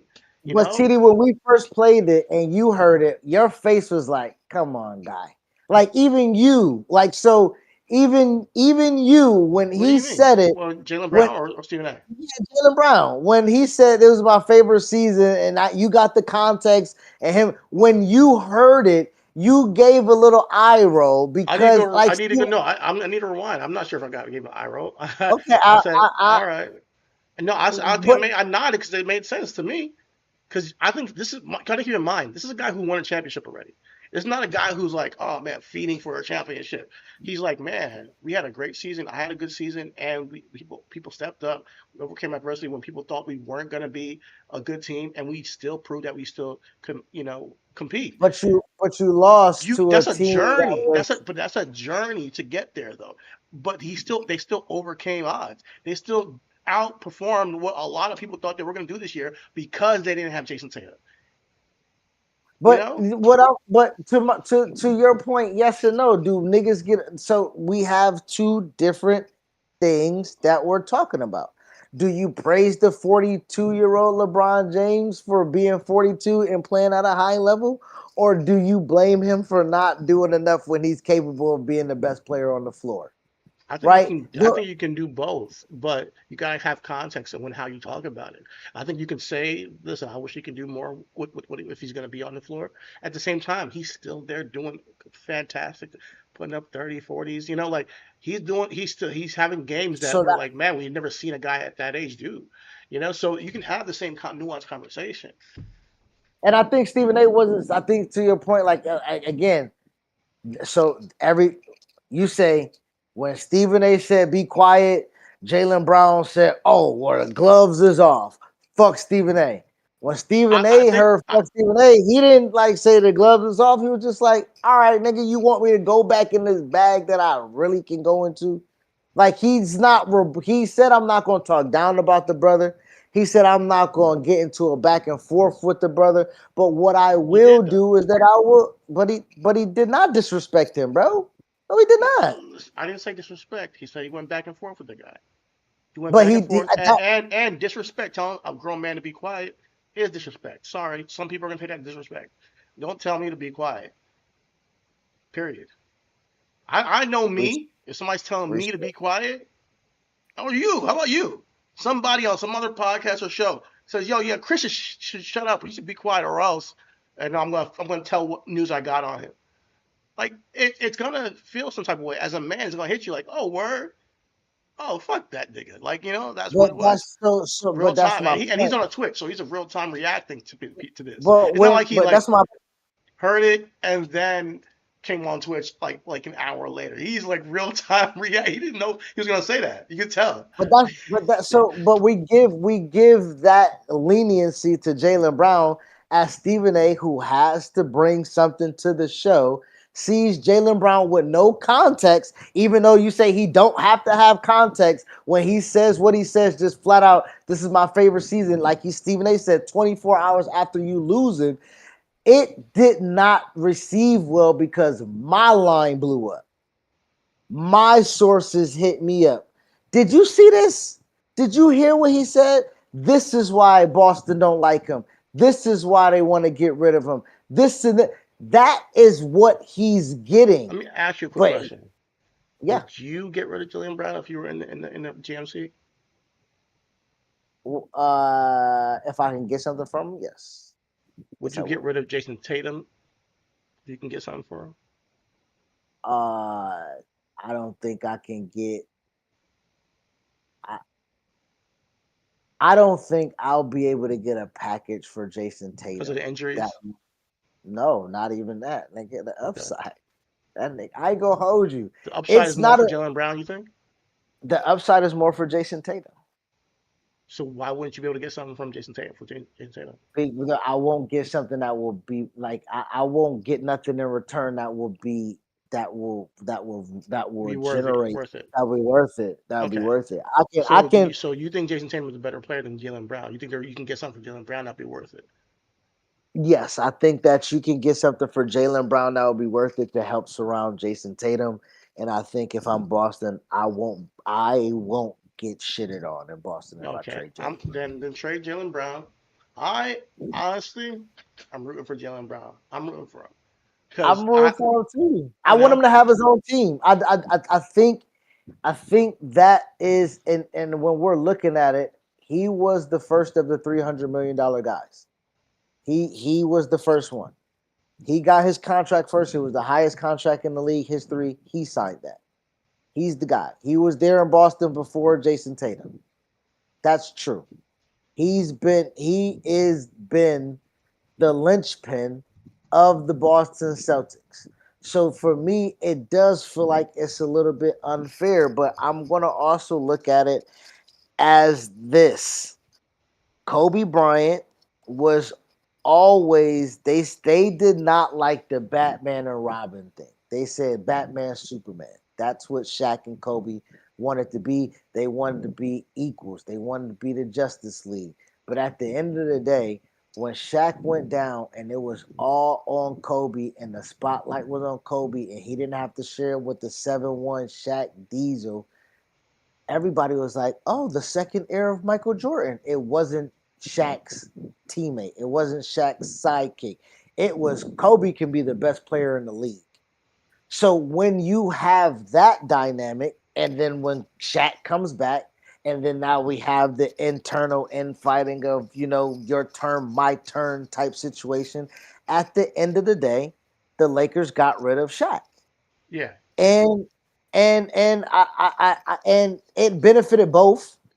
Shaq went and got a championship with Miami. Kobe went and stayed home and got two more with the Lakers, and they was able to mend their relationship in the after years after all that muck. But it worked out for both, and I think that this is more in the lines of this can't be John Stockton, Carmelo. here's the This thing. ain't it. How much better is Jason Tatum than Jalen Brown in your opinion? Is it a lot better? Is It's it a significant? sizable gap. It's a Has sizable Jason gap. Tatum been an MVP candidate? Yes. Okay. Yes, he's perennial All NBA, which is equivalent to All Pro. Okay. He's been MVP candidate. He's I think he's been top five in scoring by averaging like 30 or some Okay. shit like that. Like Jason Tatum is a little bit more polished with the dribbling, with the shot, he came in when he came back off of injury this year. He rebounded the ball. He made better because he couldn't really make this. So he read the game a little bit different. I think Jason Tatum has the ability to be along with Anthony Edwards and Cade Cunningham, the best American-born player in the league. Like it's them three. It's Jason Tatum, Anthony Edwards, and Cade Cunningham. And honestly, I can't forget the Brunson burner. That boy Jalen Brunson, one of the nastiest niggas in the league, boy. It's just really hard it's really hard outside of AI, Steph, and Isaiah Thomas, Zeke to give it to a small guard. You know what I'm saying? Like Jalen Brunson, legitimately a small I guard. think that he's like an underdog, man. The way people talk about him, bro. But Yeah. I know you said fuck Nick Fred, but I do want to talk about that conversation they had, like, and Yes. where this led to. So when Stephen A. Smith makes that, again, the threat that everybody calls it a threat, makes that threat, Nick Wright has this to say, and he comments on it. Once upon a time, Stephen A. was a legitimately great reporter. Put every level of work in imaginable. To where he's the biggest name in the space and still works as much as anybody in the business. At all times is working. But talking to these guys like you're a mob boss and they better watch what they say, there's harm in it. I know stuff. I know technically it's my job to report the things I know, but I know it and I keep it in my back pocket in case I ever have to use it like the big joker in a spades game. Give me a break. If you have real information about Jason Tatum's feelings about Jaylen Brown, you should report it. If you have real information about the Celtics organization, how they feel about Jaylen Brown that you're just sitting on, yes, you should report it. The answer is not. Go to the mattresses and escalate. And it makes all of us look bad. And also, here's the other thing. You're the only guy who does it. So when he makes that, and that's why I kind of wanted to bring up the Van Lathan thing and tie it in real quick, because when they say he has information you should share, if you have information how the league feels or how the team feels or how he did with Madison Avenue, he did with the endorsements, he did with the Jaylen Brown stuff. And I said with the Colin Kaepernick, when he heard what the league was saying, when he heard what the owners were saying, he came back and reported, and we called him a coon. Yes. When he came back and reported it, he came back and said, "Hey, this is what they saying about you, bro." And we was like, "Boo! Don't report that. Keep that shit. Take that shit to the mess." No, that's not what I was saying. I was saying, sounds like a cool because of the way you reported. The energy you're giving, the way Colin Kaepernick is going about this, is completely subverting and taking the energy away from why he's doing what he's doing. And as a black man, I think that's criminal behavior because you got you got information from the white guys at the NFL or the ESPN and say, hey, report it this way, and you went out there and you reported it that way. When you could have been like, yes, they're saying this about you. However, I do get the reason why you're doing this, and look at this from I see where you're coming from and why you're apprehensive about doing the workouts in the way that you want. I did from this is what Kaepernick is saying. This is what the league is saying. It's not don't report it at all. It's just don't just beat a man down the way he did with Colin Kaepernick. That's why I called him a coon. So did he never not in the same Jaylen Brown thing? Did he never not big up Colin Kaepernick and why he did what he did and what he was standing for? If he did, it was like a footnote. I don't think, and to be honest, I'm not even sure if he really did. He would mention, yeah, police brutality is bad, and then move on. Go back and watch it. It's still on YouTube. Go back and watch his coverage on Colin Kaepernick. It was nasty to me, for real, considering what was going on. This is before, 2020, when we had George Floyd, where everybody was like, hey, man, it's obvious now that they're killing black people, who are unarmed unfairly. So, I really do think that the way he covered that as a black man made him look like a coon. And I still stand on that. And even if it's true, like even if the stuff is true that they were saying, there's the way you go about it and the way you spin the narrative and make your money off of it. It says a lot about you. I think that's very unfortunate because if you say that it was a footnote Right, I can't say that when they talk about Trayvon on ESPN when the Miami Nigga, Heat do I'm it. not talking about all that. I'm talking about this I'm specific talking about scenario. he. I'm Just talking because you about brought him. up Trayvon does I'm not absolve talking you about of being a him. coon in that moment. I'm talking about him. I'm talking about him. I'm talking about him and the other things of the elk of what we're talking about. I hate when you do that though. You just start saying, I well, don't this care, nigga. other I thing. do it. I I'm do going it. and I'm going and I'm gonna I sit here do and I'm it. gonna I call it do it out. because Well, he talked it's a about fucking Trayvon, so it's equivocation. fine. Oh, well, No, he I talked didn't say about it's other fine. things. Oh, okay. If you Yeah. didn't fucking cut me off, then Okay. I would get my fucking shit off, nigga. I didn't fucking say that. Okay. I Go didn't ahead. fucking say that. So All if you right. don't Go fucking ahead. cut me off, nigga, I can get to the fucking point of the equivocation of why I fucking said that. Okay. Go ahead. Fuck. Nigga, I hate when niggas want to say what they don't like about me. But when I say I don't like shit about them, we got a whole talk about that shit, nigga. I said what the fuck I said because I'm talking, nigga. All Like, right. Go what the ahead. fuck? Finish what you're saying. Trayvon, right? Like, You can't say that what? because you can't say it was cool No, behavior I didn't because of Trayvon. Go ahead. That's what you said. say nothing about he can't say shit, nigga. Don't put fucking words in my mouth, No, cuz. you said I can't say that. Listen verbatim. I can't say that because when ESPN they talked about Trayvon. Go ahead, finish what you were saying. I'm talking about when we're saying footnotes. If he spoke about it in any shape or form or fashion on that network, I don't not call that a plus. I don't know how somebody receives in the manner of how he talks about it because I know before niggas like him talked about it, it wasn't being talked about at all. There was not nobody talking about the travesties of unarmed black killings until it was intertwined with sports to be put on a sports network. So when he's talking about in the case of the police brutality of actually in that space of time of the Mike Brown, of the Trayvon Martins, that's 2016. That is of the time. So that's why I'm bringing that. The Eric Gardners, when NBA players are wearing "I Can't Breathe" shirts Do you on the court. realize that it's not Stephen? That you can't ignore that if you're covering sports. You know what I mean? It's not like I can give him a ton of credit because he brought it up on ESPN. You feel me? I'm not. I'm not I'm saying. talking I'm about a not saying that's. specific person taking a stand against police brutality and Colin Kaepernick and him killing him for it. You know? So like, You said he killed him for it. We got different perspectives from that. I don't say. You say he killed him for that. What I'm saying is again to what we were just talking about. The information and the narrative that he pushed, you don't like, and I can agree. But you say kill. The nigga was saying, "Are you better for the league in your message in a uniform or out of uniform?" That's what I remember him saying.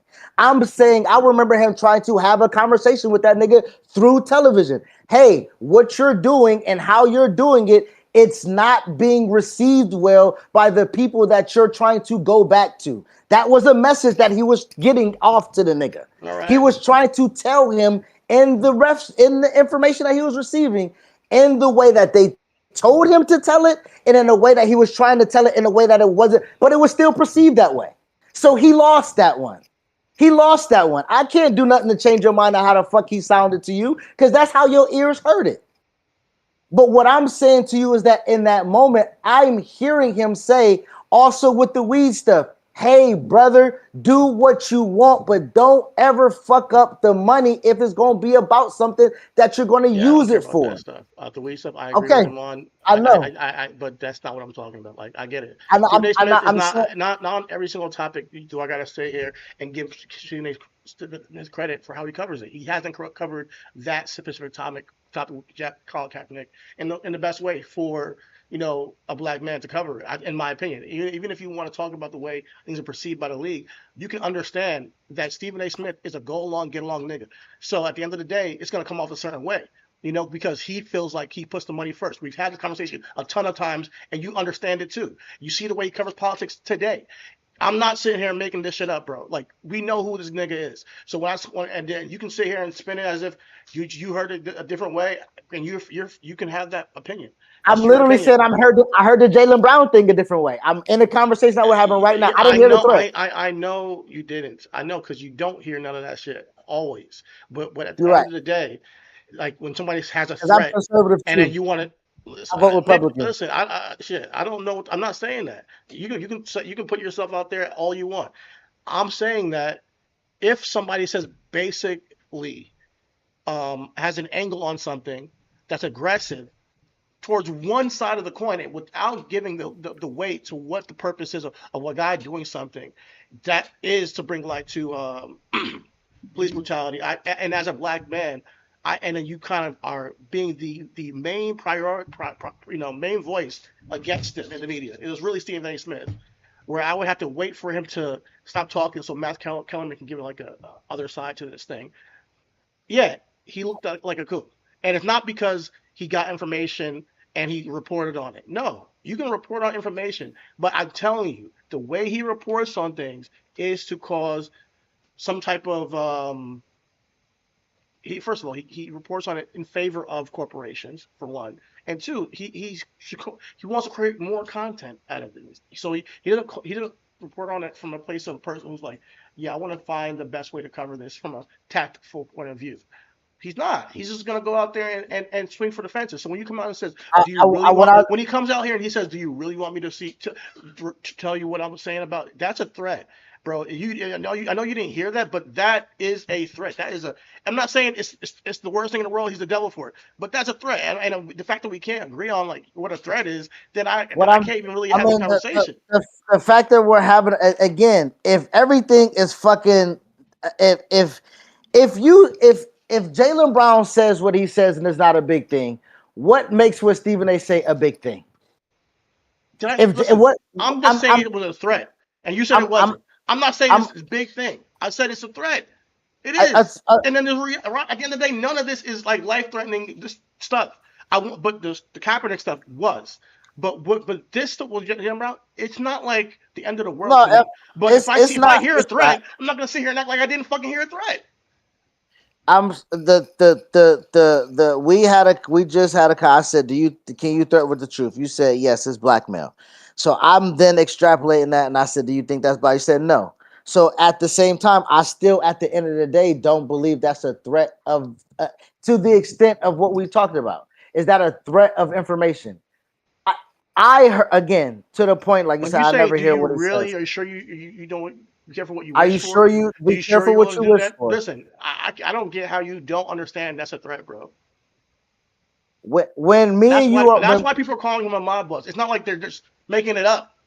when me and you had our situation in the group chat, and I said, I said, you want me to get on how you do things? Was that a threat? You said yes, right? And then what I said, okay, if you threaten, if you accept it, you think I'm not then, and then we had our thing back and forth, which led us to both of us saying, hey man, this is not that serious. But to your point, I forgot if we talked I about just said I, that. in the group chat when we was talking, I think we was talking about, I think it might have been it was wrestling. We were talking about wrestling and it escalated a little bit. And you threw a jab. You threw a jab at me. And I was like, do you want me to jab back? Is what I said. You was like, that's a threat. Maybe So it is it. Yeah, that would be a threat. okay, so I just But asked, do you but problem want me with to jab back? with the Jalen Brown thing, there was no jab from Jalen. The, He the, came out with a threat, like no, like the jab was you're not using your platform for real journalism. That was the sticking point.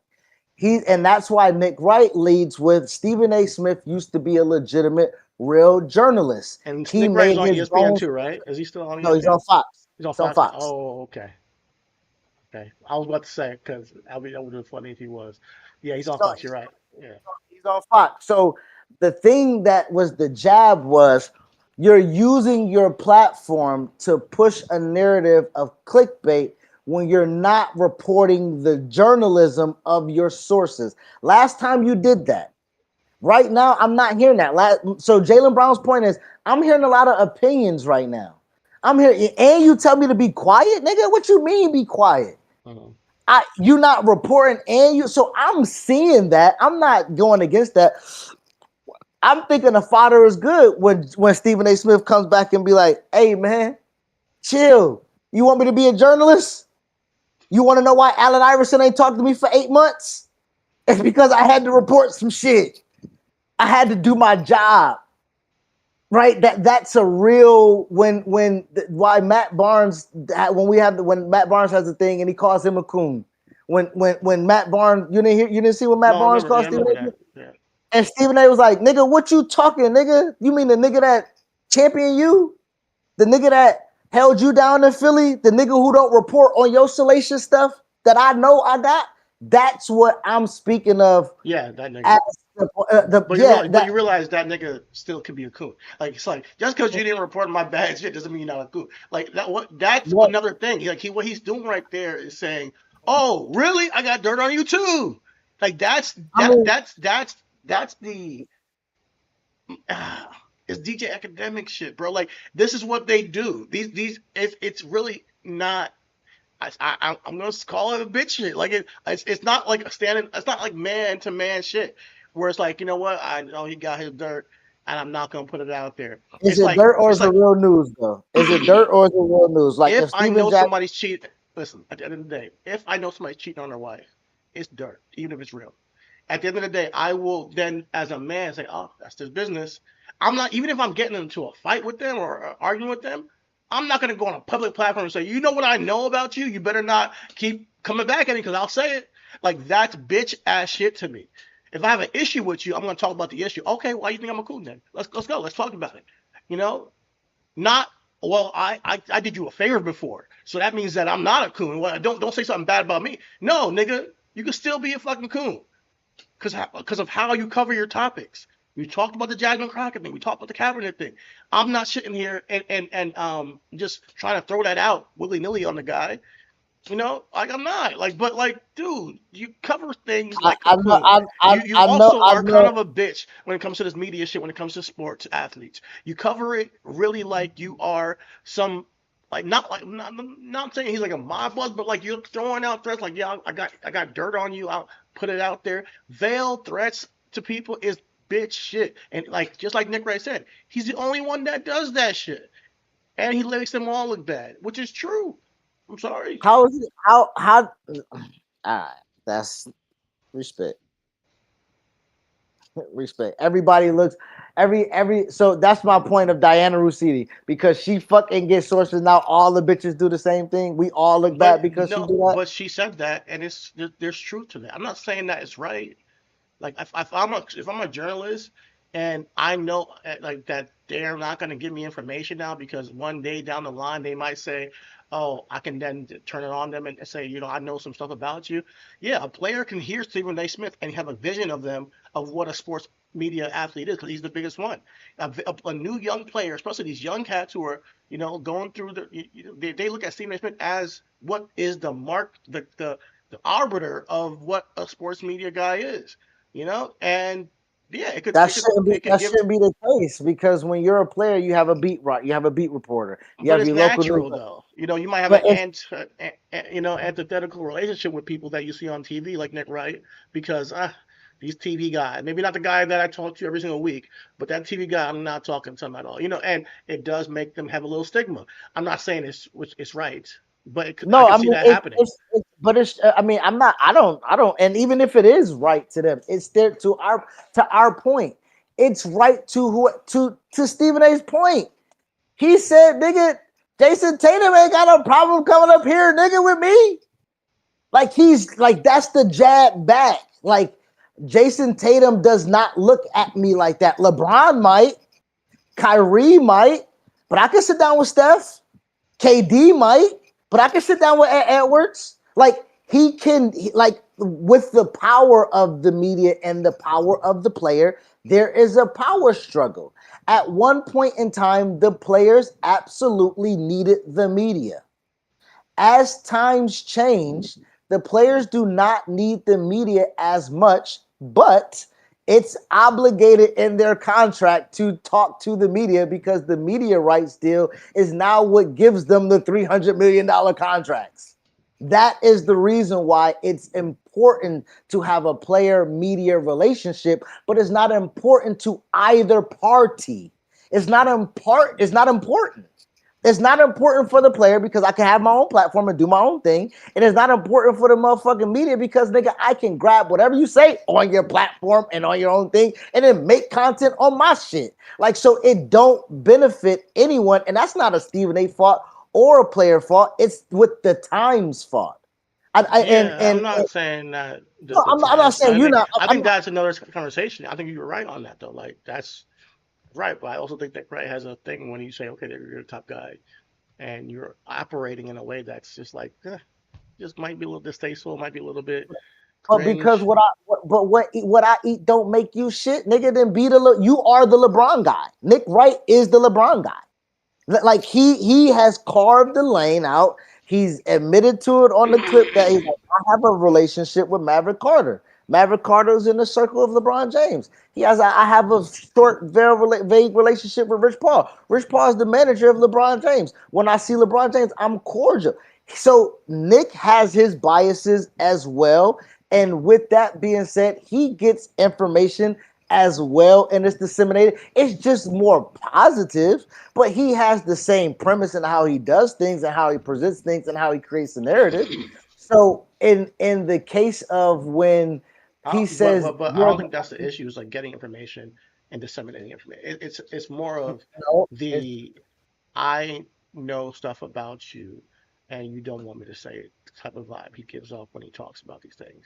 And you don't want me to say this, you don't want me to say that. Or do you really that kind of tough talk to these athletes, honestly, is all performative. Let's be real. Like, and I get you might have information, and but at the end of the day, like he does it for the salaciousness of it, the clicks, because that's what makes him the top guy. So at the end of the day, we all know how he gets down, bro. yeah, I mean to your point when to your point of the salaciousness is how he gets down. Because yeah, at the end of the day, you got information. Yeah, you can come out and say, "Oh, the Boston Celtics want to trade Jalen Brown," and that's the big ooh, like that might be it. And that's just news. But what gets it to be salacious is, oh, I got something on you. Do you really want me to talk about the relationship with you and Jason Tatum? And basically, he's saying, do you really want me to create a narrative? That's all he's doing. Like that's what he's trying to do. Like But it's not a narrative it's not a narrative out of thin air is all I'm saying. It might be a narrative from a place of uh, y'all got it. Y'all got it. You're right. You're right. I'm just saying It, that's it, what he's it, doing. I'm it's not even I saying mean like it, no it's just a way of going about it that people will respect or people won't. I mean But it will work for getting clicks and money. It definitely will work because people are like, oh, but what does he know? Like, and people but want to be like, oh, I it want to will see the also response. I want to see the response to him. Now here, but yeah. it is so to your point. So to this, he's building up two economies, correct? Is he not lending out the father I stretch my hands out to the platform of Jalen Brown, right? Because if Well, if Jalen Brown never responded, then it doesn't really happen. But I don't think he's doing it with the but it's intention of helping him. but I it's think the it does same thing as create, it's the huh? same thing with Gil's Arena though. When Gil Arena was doing and talking on about Stephen A. Smith, especially about the LeBron situation, Stephen A. Smith was like, "I'm pulling up," and it did wonders for Now, yeah, the if he business went on the of the. Twitch, that's Father I stretch my hands. That's you coming on his platform and You talking don't it you don't out think you and don't putting. think But him playing that on ESPN or anything? You don't think the back and forth as of right now is doing that as well? I I don't know think. But I'm not it's a one. constant Put it this way. but it's Put it away. It's a byproduct of it for sure. But I don't think that's the intention. Going on somebody else's platform is like, yeah, I'm giving you the moment. I don't want to see Jalen Brown on First Take, and I want to see Stephen A. Smith on Jalen Brown's Twitch. That would be interesting to me. And Jalen Brown controlling the narrative, controlling the set. Like, all right, this is what we're going to talk about. That would be cool. So I don't want to see Jalen Brown I'm pull up to him I'm again. He's done I'm that down already. on that. I'm down. I'm down. I'm down to see that. I'm down to see that part too at Jalen's crib. You Yeah, know what I'm saying? yeah. I'm He's down. already came to you. Now you go to him.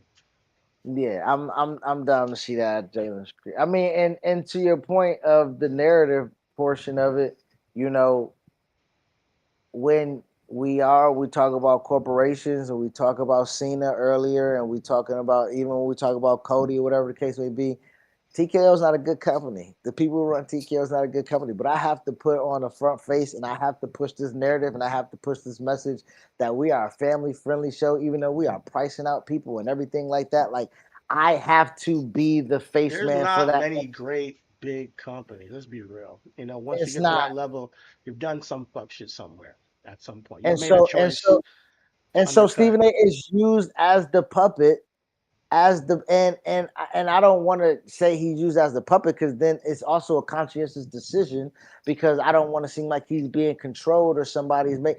But there, as he has a boss, right? He's not his own boss working at Disney. And when they say this is the narrative, there's not a lot of bucking back against that, unless you do want to be Max Kellerman without a job, Mike Smith without a job, Jamel Hill without a job, Kerry Champion without a job. And I'm not saying that those people don't have, I, because you love what I hated. What aboutism? Them niggas got their own things too, and I know they on their right side of history about one thing. But what I'm saying is, it does now jeopardize all encompassing of what you got going on. I don't know what none of them other niggas is doing. I don't, and I don't know I saw if Max that the other day martyrdom. talking about Oklahoma City Thunder. I'm not sure what platform it was, but I was like, "Oh shit, it's Max."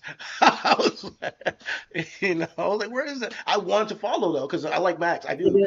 I think he Max has is some. in that dark ass room with just two chairs and him and Rich Paul with a light, nigga. That Okay, shit look low budget as hell. I'm not coming for the budget. I'm coming for like, look at us, we're low budget too. I Correct. want to just hear from people. I'm coming for the content. Like, I think he has a good way of thinking about things. And Jamel Hill, she has her way of thinking. But I reason why I have some like, um, I, I have some I have a respect for these people because they're willing to put it all on the line, and say, yeah, I'll get fired and I'll figure out my own way because I stood on the right side of history.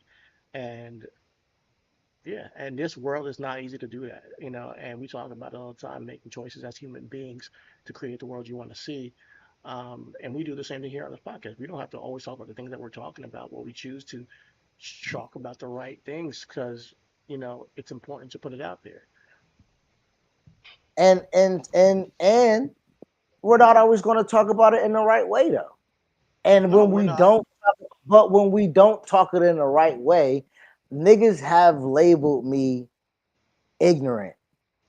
They've labeled me loudmouth. They've labeled me coon when I take certain, You? when I, nigga, I mean, yeah, nigga, even when I called Jay Card, I ain't gonna mention when I.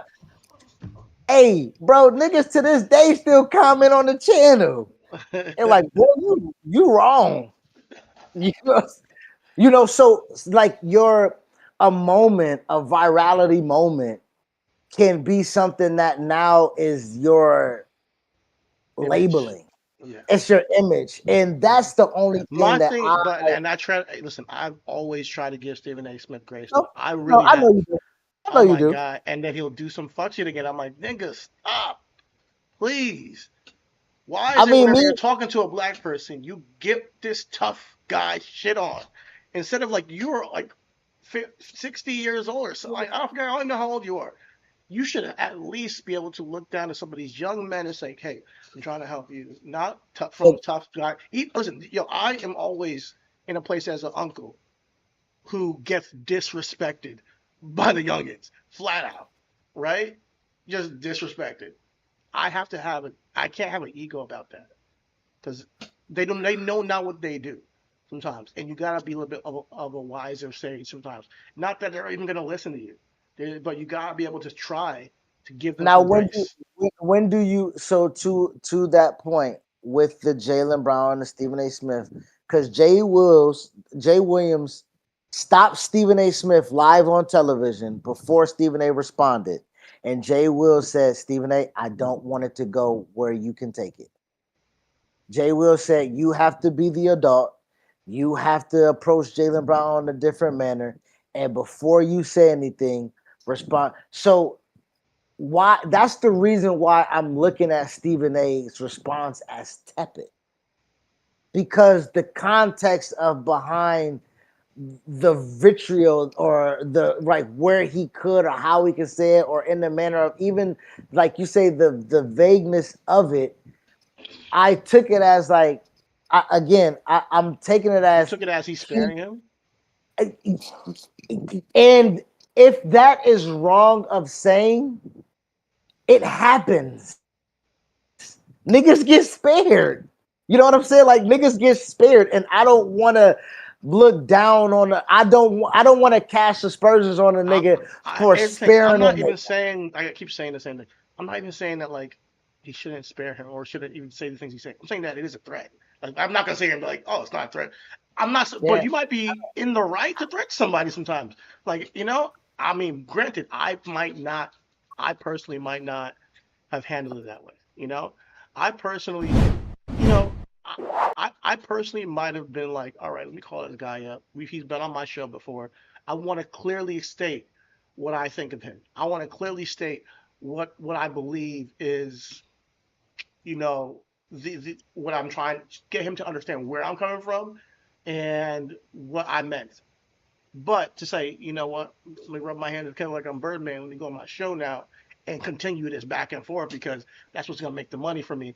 It's different. It's a different way. It's a different approach. Now, is that the right or wrong approach? I can't say. Like, I don't know his current situation. He might need to do that for first take. It might be in a position where, like, yeah, we are in off season for everything right now, and I need to make something happen.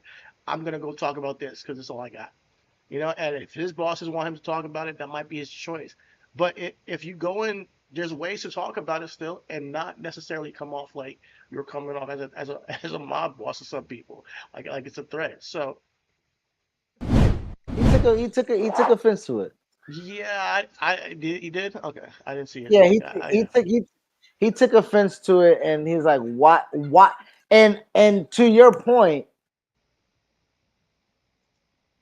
creating a narrative, right? So he's getting some of his own medicine with this, right? He's like, why would you create this narrative when all I'm trying to and what all I'm trying to say is, hey, let me see if I got it right quick. Let's get I into think the good Stephen A. stuff. Smith All the is like kind of clickbaiters. like out Go of ahead, brother. touch. What'd you I think say? he's kind of out of touch. Like there's certain people who are just out of touch with how they come off. He's Kevin Hart. He's like No, okay. it's the black bourgeois, I I, guess. That's a little bit, but I guess you get to a point where you're out of touch with how you come off to people, you know, like, and it's not in the same way of Kevin Hart. Kevin Hart, I feel like you don't even get the point of what people are saying. Stephen A. Smith is more like, nigga, so many people have talked to you about how you talk about people and how you talk about things that you kind of like are uh completely self not self aware, of how you come up because of where you're at. You like you can, and maybe you can because you can bully a little bit because you got information, but I don't think he's genuinely understanding how he sounds when he talks about a Jasmine Crockett, or how he sounds when he talks about LeBron, or how he sounds when he talks about Colin Kaepernick. Even if his intention is really not to make it worse. He ain't doesn't sound like it. Like that's he so doesn't, and if it's always with so black what I people. It's always with black. When he talks to a white person about something, he's never having that venom he in his doesn't. voice. He doesn't. He doesn't. He doesn't. He doesn't. And it's And noticeable. to Like so like it's, I'm not sure why he does that, but it's noticeable. to your point, when we talk about these things and we have these conversations, we kind of answer our own questions as we find out more information and we just talk, right? Um, if you just ask the question, you don't think that he gets how he sounds, right? We have two things. You have someone that is being rewarded for that, and we have someone, to your point, that has enough people in those spaces that are not yes men but within the industry of which he covers that champion him, that he does not seem that he's out of touch or out of base. Because when we call him Coons or when we call him that, and he defends himself with fervor, like, no, nigga, I'm a brother. I'm from Hollis, Queens. I'm a descendant of immigrants. Like when he was like, I don't know how to talk to black women. I got 4 sisters. Like when he's defending himself, it's really to like, I don't think either of us are understanding word, because that's why I know I might put on a cape for him, is because it does look a certain type of way when everybody is punching against everyone that looks the same. When you hear a way that Stephen A talks to Jasmine Crockett, and then we even hear like he might not even think he's saying something in the wrong way, but we still gonna call him a certain type of way or call him a certain type of thing. Also know that his paychecks is involved with William Endeavor, so he might not talk about Dana White slapping his wife as he's on the board of TKO, of the place that cuts his check. There are compromises of a man that I do give a little, because everybody has compromises. Americans, I mean, we keep talking about it. We're in an era of like there's a complete chasm divide, and the more you talk, the more you expose who you are morally. Not Yep, like, not like, oh man, just a change, a difference of opinion. He just thinks that she's ghetto, and I don't. No, you start to reveal like, oh, you have painted her in this image, and you you are telling her to quiet down and calm down and not call out the president. That comes off in this world. Oh, you're on the other side of this chasm, and I don't fuck with those niggas because it all stems from the top. Like these corporations are working a lot of times with the administration that we're under right now. absolutely, And if absolutely, you're working for absolutely. if you're working for these administrations and you're working with these companies, then you are like, hey guys, let's go along, let's get along, so we make some money while this guy's here. And some people are like, hell fucking no, I can't do it morally because morally some people are gonna die in the process. Some people are going to be losing their rights, their voting rights, and it's just as we talked about yesterday, a bunch of different things. So when he talks the way he does, you you're diametrically opposed with how he is, and his political leanings comes out. So since the Kaepernick situation, his political leanings came out, and I believe that's when people started to look at him sideways.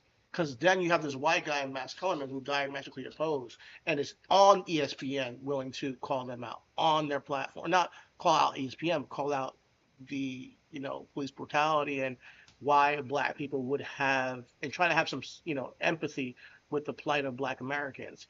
So it then makes it a stark difference of like how this guy, and it's not like Stephen A. Smith is like, you know what, I see where you're coming from. No, he goes harder against that Matt Clement, and then eventually he's off the air. He pretty much fires him.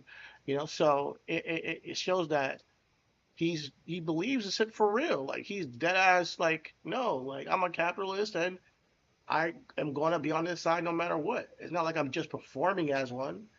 And I do think that when you're doing that, you are going to be way more kind to the people you think have money and can benefit your career than the people that can't. And a lot of the times, those people that end up looking like us and people that end up looking like, that can help you are people that don't like us. So, and I think people just call it out. We just call it out. And I think to the point of and connecting it with the Kevin Hart thing, or connecting it with the maybe the Tyler Perrys or the 50 Cents, as we spoke about. When you get to that echelon and work with these people and work with these governments and get these tax breaks and make your money, and you put the veil of, well, I also uplift the black community by bringing such and such up or lending, it really does give them a shield that I myself fall a victim to, because there, and to your point, there is picking and choosing. right? This goes back to what we were talking about, NFL head coach or whoever the case may be. But it's a conscientious decision, like you say, to perform one way and then put your money and support it another way, which is really hard for me to know which one you really is. Because you can be about your money and get your money, and if you let it trickle down to people that look like me and you, or our sisters or our nephews or whatever the case may be, or if you allow Josh to get his platform up and running under the media company or whatever the case may be, Josh Smith, his nephew, somehow, some way is connected with Juju Gotti under the Levitard network. So like that relationship of Stephen A. and Dan will always be connected, even though they diametrically are opposed in how they do business, because the underlinks link and make money together. You know what I'm saying? Like the connection, and Dan is very intentional of having Juju a part of the staff because he looked around and said, man, there's a lot of white and Cubans here. Roy's the only black one. I gotta get him another one. You know, like that is a conscious decision when he hires Jessica and brings her on and then allows her to branch off and do stuff with the Golics and everything like that. That is him being. But I can't forget Dan Lebitard endorsing Donald Trump in 2016. I cannot forget him wanting anarchy. I cannot forget him having him on ESPN radio and saying that how he wishes that he would win. I can't forget how he's making up Dan. You wish that Trump would win? In 2016, Trump was on Dan Lebitard's show a lot. They did a spoof. They made Stugatz into Trump because they said if we elect Trump as president, we're going to elect Stugatz as president. That was the running bit. If you go back and listen to the first episode of Pablo Torre Finds Out, who just won a Pulitzer Prize for podcasting, the very first episode is them unlocking the tape because that tape, when Donald Trump got elected, they locked it up. They did not want to be tied to what they have did. And Pablo said, if I'm going to be an investigative journalist working under you, you are my first case. And he said that? And they put that's how we've heard it for the first time in 10 years of those radio interviews and everything like that. But Dan has a guilty conscience himself. So when we speak about, when I'm saying that to tie in with Stephen A., yes, he shows his colors, but I don't know if that nigga a chameleon. You know what I'm saying? And adaptivity in a world of today, I don't know if that's a real bad thing when you are secure yourself and other people. You made a choice. You got fired, came back, and you made a choice. I'm playing this fucking game. Fuck that. I ain't getting fired ever again. And I will do whatever I can to play the fucking game. When you make that choice, you make that fucking choice. Yeah. And you ride that bitch to wheels fall off. Because if if your pockets are getting fatter doing that, eventually you become that guy. You ain't that nigga for house queens anymore. Like you become the guy who believes in the philosophy of shut the fuck up and make the money. I truly believe he believes that. And he wants black people to do it. Because guys, you'll make more money. That's how you get ahead. Make the money. That's how you impact. I'm looking for a way where I can talk and still make money. That's what I truly want in life. I do not want to silence myself for a corporation. I truly can't imagine being that person. I really can't. But I know a lot of people would choose that. Like there's people who are not even politically aware who would be on his side. If money is involved, they're gonna give you $100 million to do this to shut the fuck up and not talk about kids being bombed or divided voting rights being stripped away. I'll take the money. I can change my life. Me over the collective. There's actually, let me ask you a quick question before we watch this video. Which video? Your video of Van Lakeland? No, your video, the one that you were just about to play, Stephen A, right? Okay. Go ahead. Go. Yeah. But Go before we ahead. do that, I'm I gotta ask you a yeah. question. There's a box. You gotta. Oh, there's two buttons actually. There's a blue button and a red button. If you press, if and everybody gets it, so everybody gets this button. Everybody in the world gets an option, a choice. The blue button, if half of the people in the world push the blue button, more than half of the people push the blue one, everybody survives. But if you push the red button, you know you will survive. What button are you gonna push? If it's a blue button and a red button, if I push the blue button, I don't know I'm surviving with the blue button. Yeah, you don't know. More than half of the people in the world will survive. Have to choose the blue button for everybody to survive. But if you click the blue button, you're saving everybody. But more than half of the world have to do that. But if you hit the red button, only you will survive, and whoever, if half of the Oh, people don't, so I gotta choose the blue button and then expect other people to choose the blue button too for us to survive. yeah. Cuz you acting the wrong nigga. But this is a real good, interesting philosophy, and it says it reveals who you are to some degree. My sister, she says she's picking the red button. She's like, she got kids, I gotta stick around. You got kids, pick the red. Me, I'm picking the blue because I kind of don't want to be around people who are gonna be that But selfish. But but I see, want hold to on. also have faith in humanity, and I want to hit blue because I think that because I have faith in humanity. I love you, but I'm gonna be the house nigga, and I will risk myself, and I will sneak you lemonade when you in the field. Fine. I'm a house nigga. Cause you talking about taking a red bus, saving myself. I'ma save myself to then try to then save other people, but I gotta No, secure no, me no. first. We get smoked immediately. If Oh, if that's more not than what you said. That's not what no, you no, no, no, said. no. We no. If you press the red button, you are okay with if they don't press it, they're dying. You're okay with half of the people dying in the world, and but you're saving yourself. You know? But okay, so I don't. So me pushing the red button and choosing myself is me saying I don't care if other people. Is everybody presented with the same opportunity to push the red button or the blue button? Let me actually explain it very. I'm gonna find it. I'm gonna explain it The to you only very reason I'm well. asking that is because I think if you talking about you All have right. faith in So humanity, though, here's the thing. Uh, the rules. Everyone in the world privately casts a single vote. okay. 50% or more choose blue. Everyone on Earth survives. If 50%, if less than 50% choose blue, only the people who press red survive. So you can't save me after pressing red. Like I'm gone if I. So But it the says 50%. It say 50%.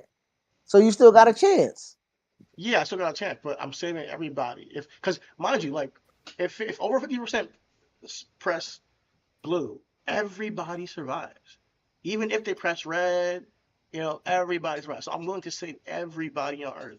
But if you're like, fuck it, I gotta live. You're gonna press red, and you're gonna live. But here's the choice: you don't know if your wife is gonna press the red. You don't know if your kids are gonna press red. You don't know who's gonna press red. That's the thing. Everybody gets their own choice. So that's an interesting conundrum, and you got to make a choice for yourself. What you think is going to be I the best route? I love you. I love you, Chidi. But what I'm going to do is exactly what I did in the group chat for the fucking election. Hey, brother, what you voting for? Let's vote the same thing. Like what I hear you, but I'm speaking from the vantage point of knowing humanity. And we just lived that in real life with the same colors. If we just had over 50% of people hit blue button, we all would have lived. We but all would have life. but then here's the thing: I don't want to be in a world full of reds, so I'm fine with losing my life. And mind you, it's not just Americans that have this choice; it's the whole world. So I do want to believe in humanity to some degree, and I would just pick blue. And I get it. Red people, I get it. You're relying on other people and the unpredictability of the choice of the world. But yeah, it's a I tough mean, I decision. mean, I'm s- and so I'm sc- if we putting that in Stephen A's situation, if we're putting that in our situation, like in humans, I'm scarred, bro. Humanity and people and life circumstances are too unpredictable for me not to know and have clarity that I'm gonna be okay. Because if I'm not okay, then nothing else is okay. Well, You know what I'm saying? Like, yeah. For Mr. Beast, he put it out as a poll on X, and the conclusion was that blue gained 56% of the vote. So this is a microcosm of what this will be. So it shows that the majority of humans will naturally default to cooperative nature. But I get both sides, honestly. I just know what I would choose because shit, I'm ready to leave fucking Earth anyways. Fuck. Like if I'm gonna be if I pick red and I'm like fuck yeah and everybody dies, I gotta deal with that guilt. And then on top of that, I gotta be around a bunch of selfish ass niggas, and I gotta know that everybody chose red with me. I gotta know that these niggas don't want to cooperate. I gotta know for the rest of my life that I gotta fight. Give me, push. You know? I mean, but fight, gimme, don't necessarily because me and you have this conversation all the time.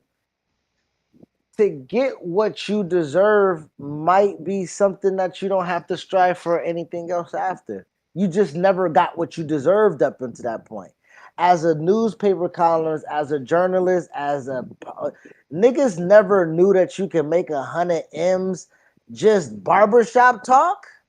Now, I'm not saying I gotta defeat everybody or anything like that, but at the same time, nigga, Troy Aikman said, I'm not coming to ESPN if I ain't getting Romo numbers, nigga. Period. CBS gave that nigga 16.5, nigga. I need 17. What's up? That's just the nature. That ain't necessarily selfish. That ain't necessarily me trying to beat my man out. He got what he deserves from what CBS gave him. And ESPN, if you think I'm worth the same thing, nigga, you gotta match it. And with that, I'm not sure that with that, I'm just saying with that premise, once I make 17 and I know that I got that number, somebody else is going to come along and beat that number. Yeah. Jalen Brown can no longer be the highest paid player in the NBA As history. He's long as already the done. company makes more money, there'll be Or another person.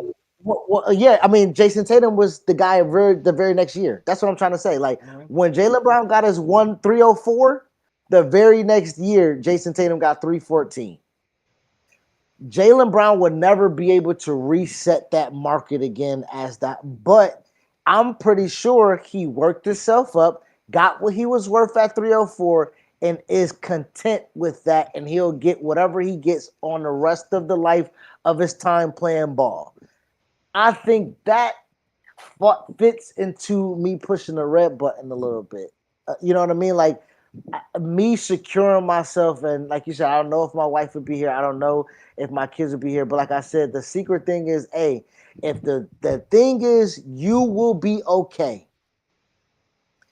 I will be okay. If we are okay together by default, that is a community. By default. Well, I'm picking blue. I will be gone. Nigga, if I'm texting you to check red, my nigga, you check blue, I don't But know what to I'm do. I'm I'm putting this under this framework of you don't know what I'm picking. You I don't know what know, but anybody's picking. I'm still gonna tell you what to do, and I'm You expecting don't you. have your phone.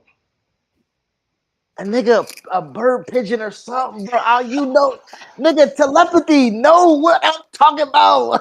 Listen, telepathy. You know what I'm doing because you know who I am.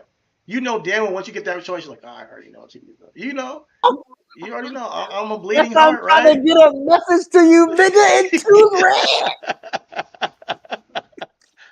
I'm sorry, bro. I gotta do what I gotta do. You know. Oh We man, probably nigga. you can choose red, but we like based on this, like poll Mr. Beast did.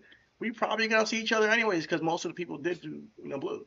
So, but we just know now that you is just a selfish nigga. That's at the end of the day. We're like, oh, Chris is a selfish nigga, so it's all good, man. We just know where we laugh with this guy. That's all. We just move on. But yeah, that was an interesting conversation because it went viral a couple weeks ago. My nephew brought it to my attention, That was and a good. That was. I mean, it was apropos, especially yeah, bring it full circle about with Stephen A. Because I do believe he has never been shy about being a red red button. nigga, And to your red point, button nigga. Yeah, yeah, and to your point, he uses it and says, "I'm never not going to pull the ladder up. I'm just letting y'all niggas know I'm climbing up here first." You know what I'm saying? exactly. And I can respect a nigga like And that. You know what I yeah, mean? I can understand why. I can't say He don't respect. hide it. He don't. I respect it because he don't hide it, and we know it. He's up front. I'm going to No, I if there's a respect that you don't hide it. I'll tell you that. I respect that you don't hide it. As I respect the premise because I don't think that's that way. I think the world. Sh- I think that we are all, like I always say, we are born here without a choice, and we don't know what the purpose of life is. You know, so if we don't know what the purpose of life is, maybe we should make it better for everybody, and then we should try to be cooperative. Although you do have the choice to make it better for just yourself at the expense of other people, and if you're and we all know that it's temporary, that we all will pass at some point. So if we knew that we like, oh, we're gonna live forever, then yeah, I get it. Choose yourself. We're all gonna live. But if you're saying this is gonna be temporary, one day you're gonna be gone, and everything that you accumulated are not coming with you. So my philosophy on that is extremely blue, related because it's like the purpose of my life is not going to be just to accumulate things I'm not taking with me. The purpose is to make it better for the people coming after me and to have good experiences with the people that I'm here with and enjoy the time I have with the people that I have, my life with, and maybe it's because I almost died at one point and I have this weird spiritual vision, perspective of life now. But I think it's logical because we all gonna die one day, and your 100 millions can't go with you. All you do, but you will take, I think, to some level, the consciousness goes with you. I would hope, and that you understand that. Oh man, I made certain choices that harm people in this lifetime. I talked to my mom. My mom tells me that this whole thing called life is a school. That there's more after this. She doesn't necessarily say it's heaven. She says there's more after this, and she's like, and we talk about it being a school of learning how to treat people and how to understand ourselves and all that stuff. And it's a real beautiful way to look at things. So I try to hold that firm and try to pass my test as a human being on this earth because I don't know what comes next and I don't know what's coming next and why, and I don't know if there is a, hey, you did a good job or a bad job, a judgment day, so to speak. I don't know, but with the off chance that there is, I'm going to try to do what's best for humanity and try to speak truth to power and try to, not be the guy who's going to be so super selfish, with the best of my ability. That's a great way to wrap the podcast up because there is no other way that I can be a better human than you. Oh, don't say that. Don't say that. Listen, I'm not even saying it's a competition or I am the greatest. I'm just saying that we all try to do better, and I have things that I've done that I regret too. Like there are people who I owe apologies to. There are people that I wish I treated better in my life, and it's just holding that to my heart so that I can do that tomorrow. I can do a better version of myself tomorrow for the people I do come across in my future. You know. But yeah, with that being said, I know we have a lot of videos we didn't even get to, but it is getting late. All is love. Keep love in your heart first, because Nigga, no more abuse. We've done exception enough with Stephen A. Smith and hearing the replies and rebuttals and then that nigga he wasn't talking. He ain't talking. I gotta we wait. can we can we I can we gotta wait. can do a part two tomorrow. Media word for part Yeah, two. that's why I said I gotta wait till he respond to Nick Wright after the Yeah, yeah. because Nick demanded an apology. Okay. Nick Yes, said, yes. So Nick yeah, said I tomorrow want. we'll kick up with part two tomorrow. The demanding of the apology, and hopefully we have the response from Stephen A. Smith where he can cover both sides. But that's gonna be good. So we'll be tapping with y'all tomorrow. I always say all is love. Keep loving your hearts and spirits, please, because Lord knows the world needs it most. And we'll be back tomorrow. Everything is everything. Peace out. Peace.